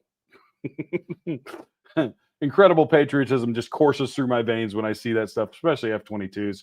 There isn't a badder plane in the air, guys. Those things can turn on a dime and just do insane things. The guys that pilot them deserve our respect for sure, because they're some of the baddest MFers in the world for sure. All right, so Alex Jones, breaking video: woman being arrested for vandalism, American flag, suddenly threatens the police and their children. Okay, my people kill you. I'm going to see that you're hurting me, and you're gonna regret it when you. Okay, touch me, my when your kids die. That's kind of interesting.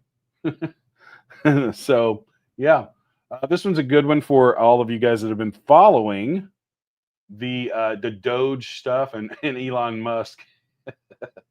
Elon Musk is he's just such a fun follow on X. Yep.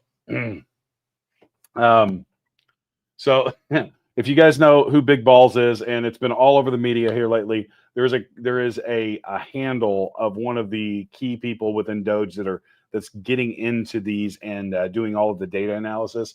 And he goes by Big Balls. I think he's like 25 years old, and it's really hilarious. So ALX posted this, and no one elected Big Balls.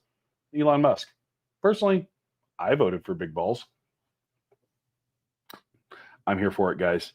I am here for it. All right, let's check out this snowflake here real quick. You know, there was a time when you'd wake up in the morning and be proud to be an American. Now we wake up and we cringe because the entire world looks upon us as a joke now. All because of the maggot cult and its leader. You know, there was a I don't know about you guys, but those people just infuriate me because there's nothing that's going on that's actually infringing upon this guy's rights. He should be really, really mad about what's being uncovered rather than trying to call us maggots and all of this other stuff. But you know, the left, they're so kind-hearted and they're so benevolent in everything that they do. You know, that's it, at least in their own minds. Next, now we know who paid for this. You did.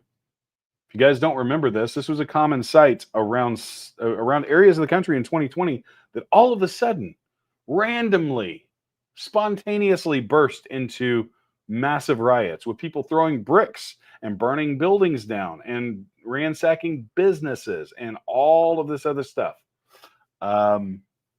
Yeah, so I would imagine that all of those pallets of bricks that got dropped off hours before these things happened probably came out of your pockets, which should make you even more pissed and furious.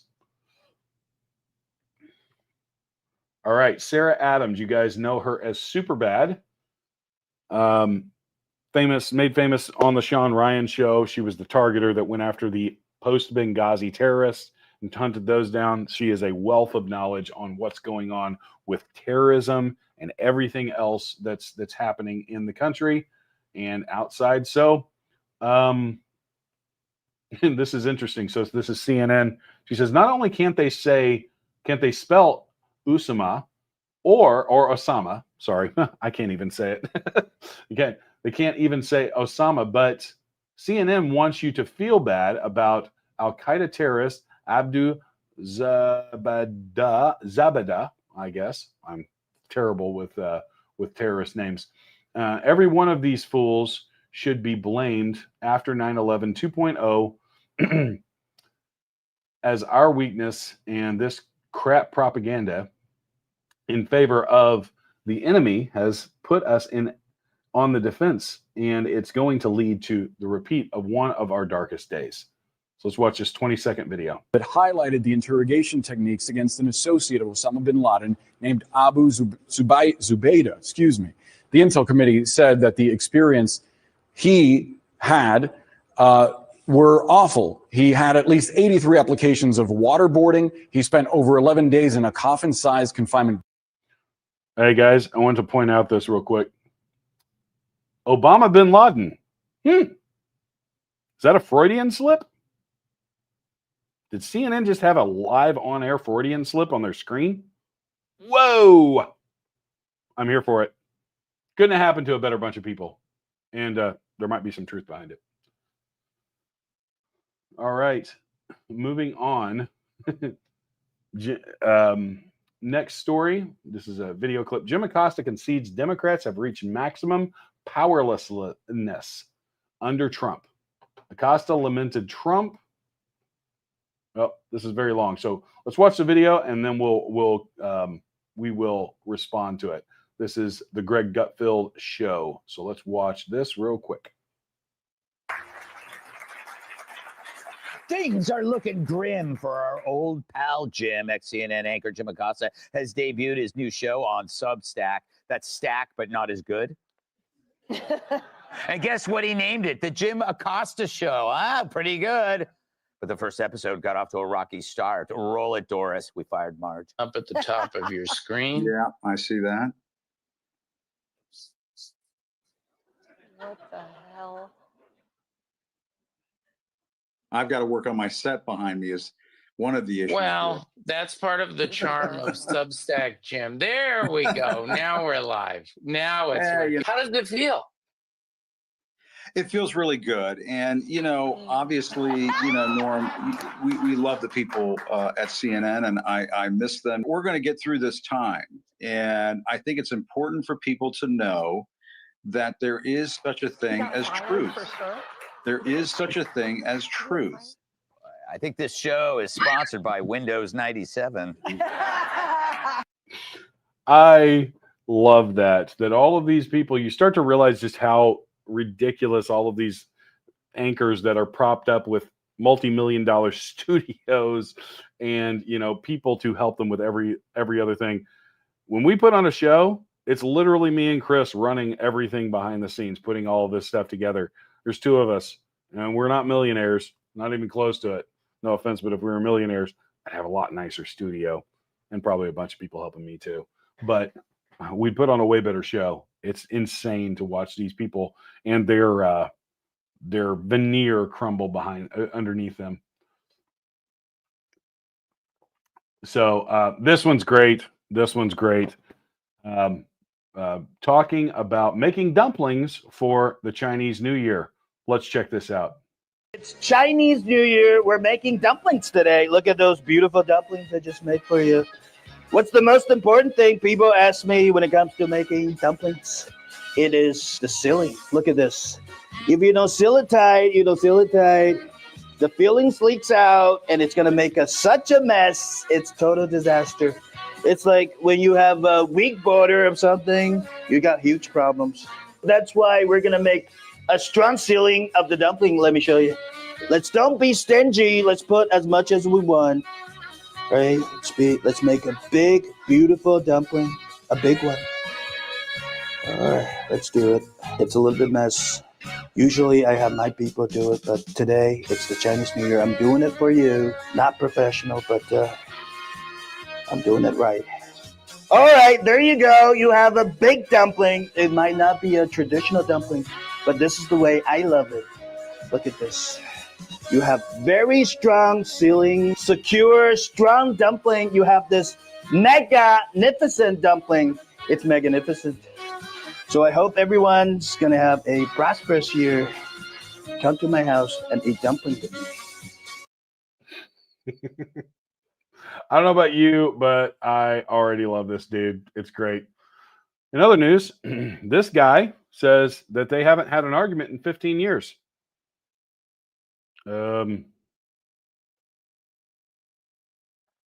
Well, isn't that interesting? All right, so let's. Patriot Lady posted this video, 41 seconds. Let's check it out. Raid just found a new way to kill more bugs. Run for it! Go deep! It's gaining on us! Introducing Raid Deep Reach Fogger. Its concentrated extra fine mist takes it places ordinary foggers can't reach. To kill bugs, ordinary foggers leave alive. Phew! Now we're in deep. Yeah, deep trouble. New Raid Deep Reach Fogger. Reaches deeper to kill more bugs dead. SC Johnson Wax. Well, let's let's continue to do that to some of these cockroaches in our politics. All right, there's nothing that you can do, man. Quickly turns into, that's called a whoop your ass. Was justice served? Let's watch this real quick. Do that. There's nothing you can do, man. Until you call police. Ain't nothing you can do, man, until police come in. Hey, don't. Hey, ain't nothing you can do, man. Don't do that. Don't do that, man. Don't do that.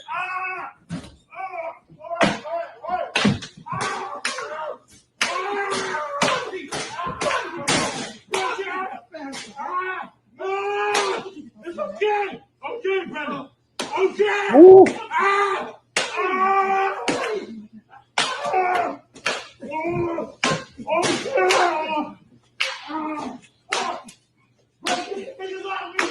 Whooping his ass down. That's called whooping your ass. That's called do that. I don't know about you, but I'm here for that for sure. Otherwise, in other news, breaking, Michelle Obama saw her shadow. 6 more weeks of winter. Cast the long shadow. All right, so now we're going to get to memes and apologies on the format here, but these are still funny anyways. All right, so I'm going to scroll through these. If you guys get the reference, we talked about Office Space earlier. Trump, Elon, DOGE, USAID.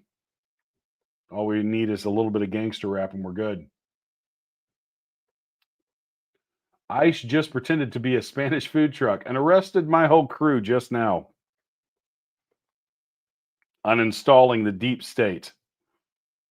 Please be patient. Your country will be restored soon. More proof. USAID care packages found in Hezbollah weapons in Lebanon. Time for some bureaucrats to go to jail. I don't know about you guys, but I am definitely here for that. I want to see some perp walks. Super morbidly obese Democrat influencer claims that she just lost 50 pounds because she can't afford to eat in Trump's economy. Wow. Well, I guess there's something else that Trump's really good at is weight loss programs. Here we go. The new Trump hotel, all in gold for the new Gaza resort. How I imagine Trump would drain the swamp. How he's actually draining the swamp.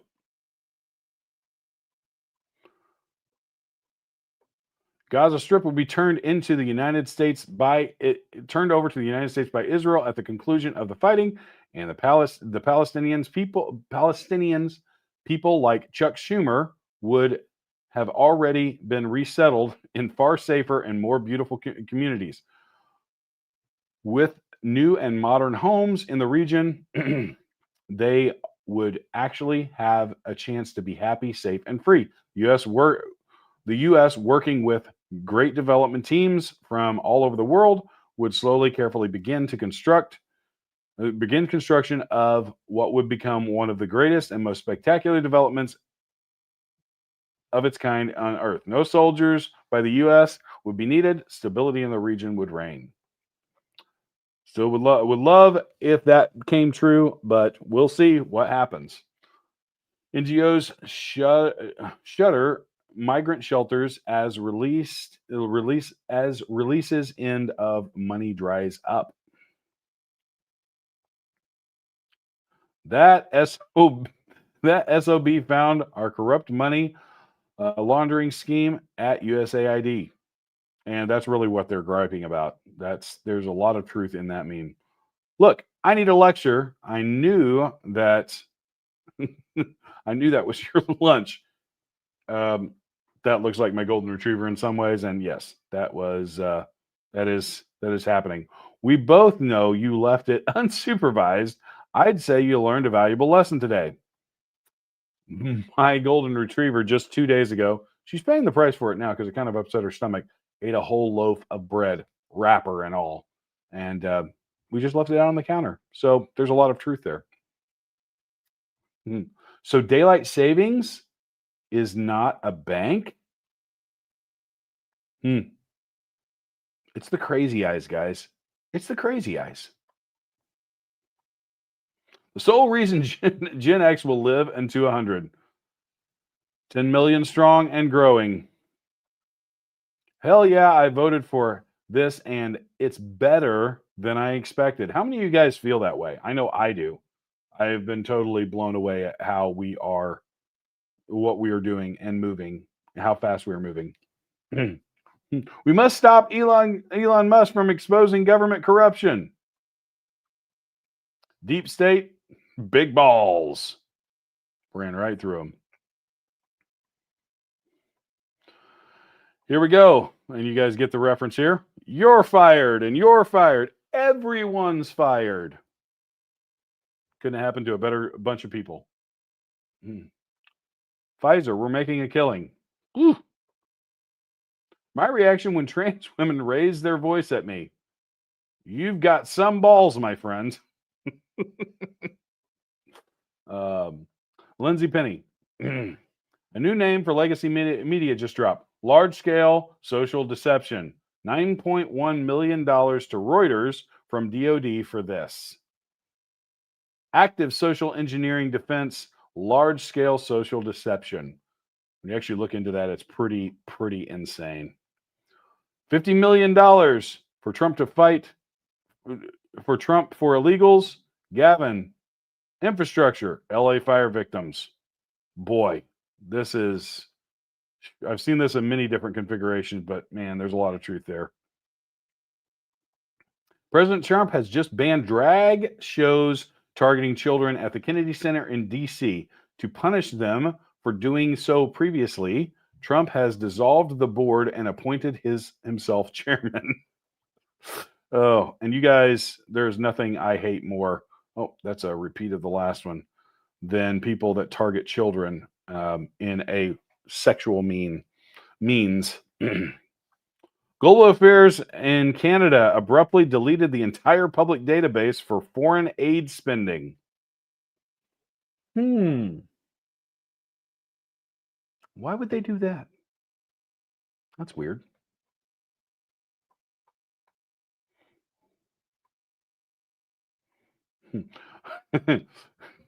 And here's a space on Reddit called "I don't want to go back to work. Also, don't want to accept deferred resignation." What should I do? I work in the U.S. Commerce Department and work is a 20-minute drive away from my campus, which is too far to walk since my car recently broke down. I can't accept deferred resignation either because my father has always taught me that to be wary of too good to be true things, such as 8 months of pay. Clearly, there is an unseen risk on the other side of this deal. I also have golden handcuffs because I make more than my peers and have worked in the federal government for a few years so far. I don't know what to do, but I want to rebel somehow. I'm independent on the government for my I'm dependent on the government for my livelihood, and I can't be back in person full time because I'm also taking classes. Before, I could just join my classes online while working. And there's a lot of this going on. People not working full days when they are remote, and they've been remote for years. They were sent home in 2020, so you're talking 4 or 5 years that they've been doing this remote work, and they've gotten really used to being able to just do nothing. They don't need these jobs if they can only work portions of a day and just log into meetings and contribute nothing, and we're paying their salaries. Excuse me. President Trump signed an EO to protect 2A rights. This is a rundown. Orders the DOJ to review 20 to 25 actions, that's the year 2021 to 2025, that may infringe on 2A rights. Directs a plan to safeguard lawful gun ownership, investigates agency overreach, firearm rules, and enforcement policies. Shall not be infringed. I hope this is the first of many more to come. I know he's already talked about reciprocity, and hopefully that comes soon. Here we go. We all know about the head turn, milliseconds away from a civil war. Today, DOGE audits the IRS. I really can't wait for this one, guys. My job got trumped. USAID. No. Great. I actually think Trump is being pretty chill considering they tried to smear him, bankrupt him, jail him, and kill him. I mean, to be fair, he's only firing them. You be the judge. The wealthiest man in the world history is sleeping on the floor of his office to stop the government from robbing you. Y'all need to shut the F up. These people are obsessed over seeing Trump's tax returns and are against finding out where the taxpayers' money goes. That's ironic and true. Gosh, that's crazy. When you think about that, that should make everybody pissed. California Attorney General Rob Bonta told the hospital to ignore Trump's EO and continue to provide puberty blockers, sex change surgeries to minors, and they will in violation of discrimination laws. That's the left, guys. That's the leftists that we all talk about. They still want to corrupt your children. They still want to destroy lives. Gaza, 2 million displaced people. China, 65 million vacant homes. I mean, it is a solution. The ghost cities, 2 million people could inhabit one of those.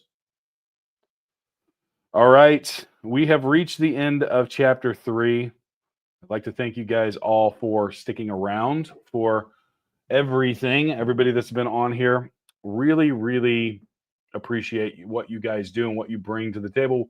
Without you guys, we don't have a survival dispatch and we don't have a stream or any of this stuff. So you guys are important. Real quick, I want to give you guys some homework. And what do we do in light of the stuff that we know? So first, if you're in a blue district, be extra vocal supporting Trump's America First policies and lean on your reps to do the right thing by bombarding them with handwritten letters and emails. I don't live in a blue district, but I live in a red district that's in a very blue state. So I will be doing that with all of my constituents. I've already been calling and sending emails to a lot of my key representatives around my area and telling them to fight hard, because there is, I don't know if you guys feel it, but I feel it. Across the country, the winds of politics have changed and they've shifted massively in the opposite direction that they were going. So we need to ride these winds and get as many victories as we possibly can. Get ready to primary rhinos in your district. The opportunity will be coming soon. I said this the other day on X. I posted that the most important thing in the next 4 years is getting our primaries won. If it's a sure red district, if it's a sure red area, get the most conservative person you possibly can. Get rid of these people that are in bed with Big Pharma. Get rid of these people that are in bed with Washington, D.C. Get them all out of office as soon as possible. Spread the truth about Trump's policies. He is not stopping legitimate social services, Medicare, Medicaid payments. He's gutting frivolous expenditures and that have to be used against Americans. That's a key point. So many people are talking, he's getting rid of Social Security. He's getting rid of all these things. No, he's not. In fact, they'll probably audit Social Security, and then you're going to be even more mad because you're going to find out how much money is wasted out of that. And that is your money that you've paid into the government with the understanding that there will be a return once you retire. But those are a few things.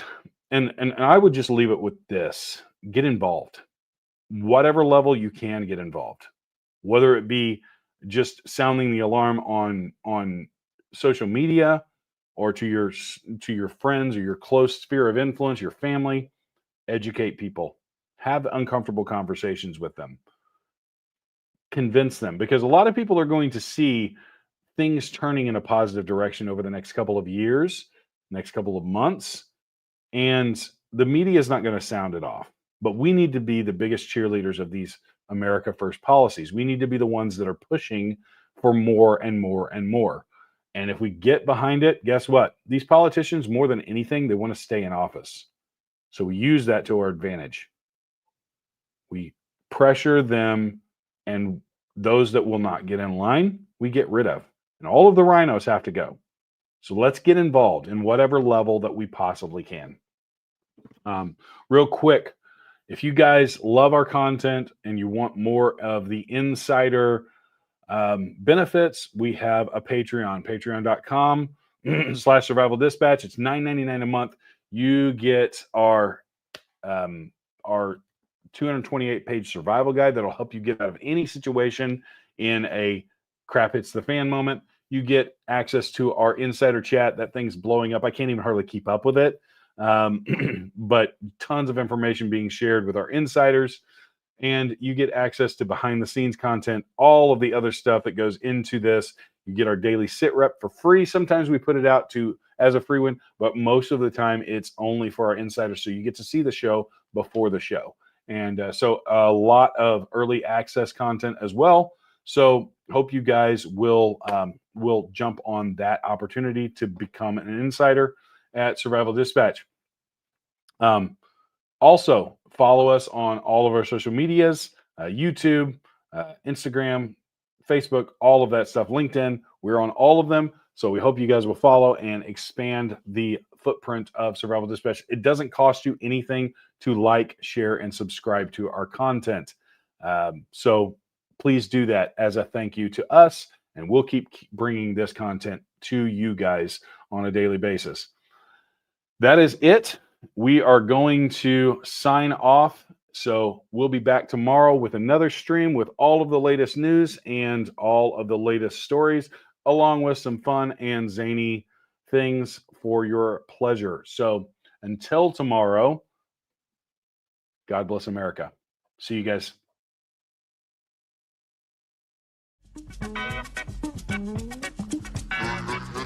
Bing, bong, bong, bing, bing, bing.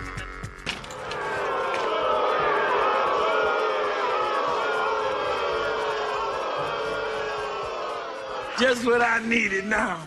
A wino and a rhino. Well, Papa, you gonna help me with this garden now? Son, I did my part. I got us a scarecrow.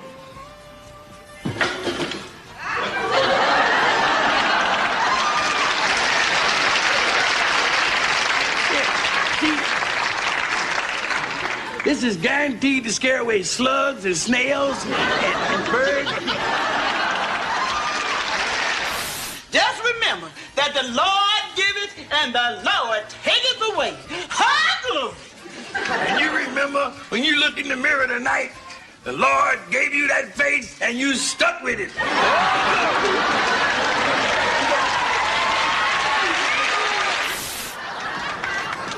Let me tell you something. Every time I see you, it makes me wish that birth control was retroactive.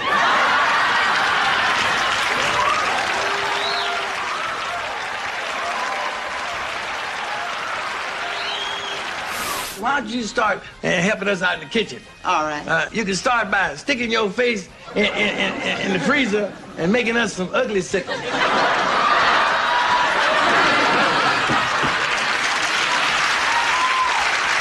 I don't like being alone in the house with a married man.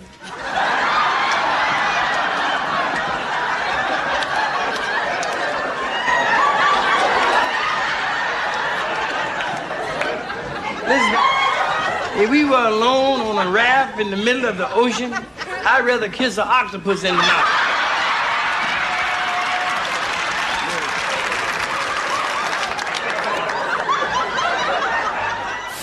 Today is my lucky day. Why? Because you looked in the mirror and it didn't break? What do you want? I'm the winner of your lucky number contest, and I want my money. What are you talking about? I'm talking about the money I got coming on this ticket, turkey. You call me a turkey again, I'll base you with a couple of these. Why'd you go someplace else? Why'd you go ugly up somebody else's house? Who you calling ugly, sucker? You. I could throw some tracing paper over your head and draw me a moose face. Who you calling a criminal? I'm no criminal. Not now. But if you're gonna take a physical, you're gonna have to take your clothes off. And if you take your clothes off, that's criminal.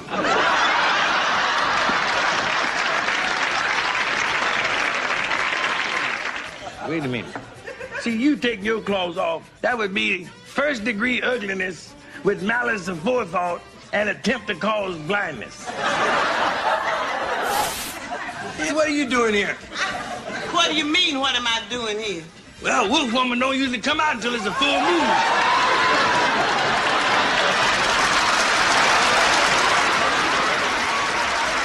Goodbye, dear. Oh, you call me dear? Why should I call you dear? You look like Bambi's father.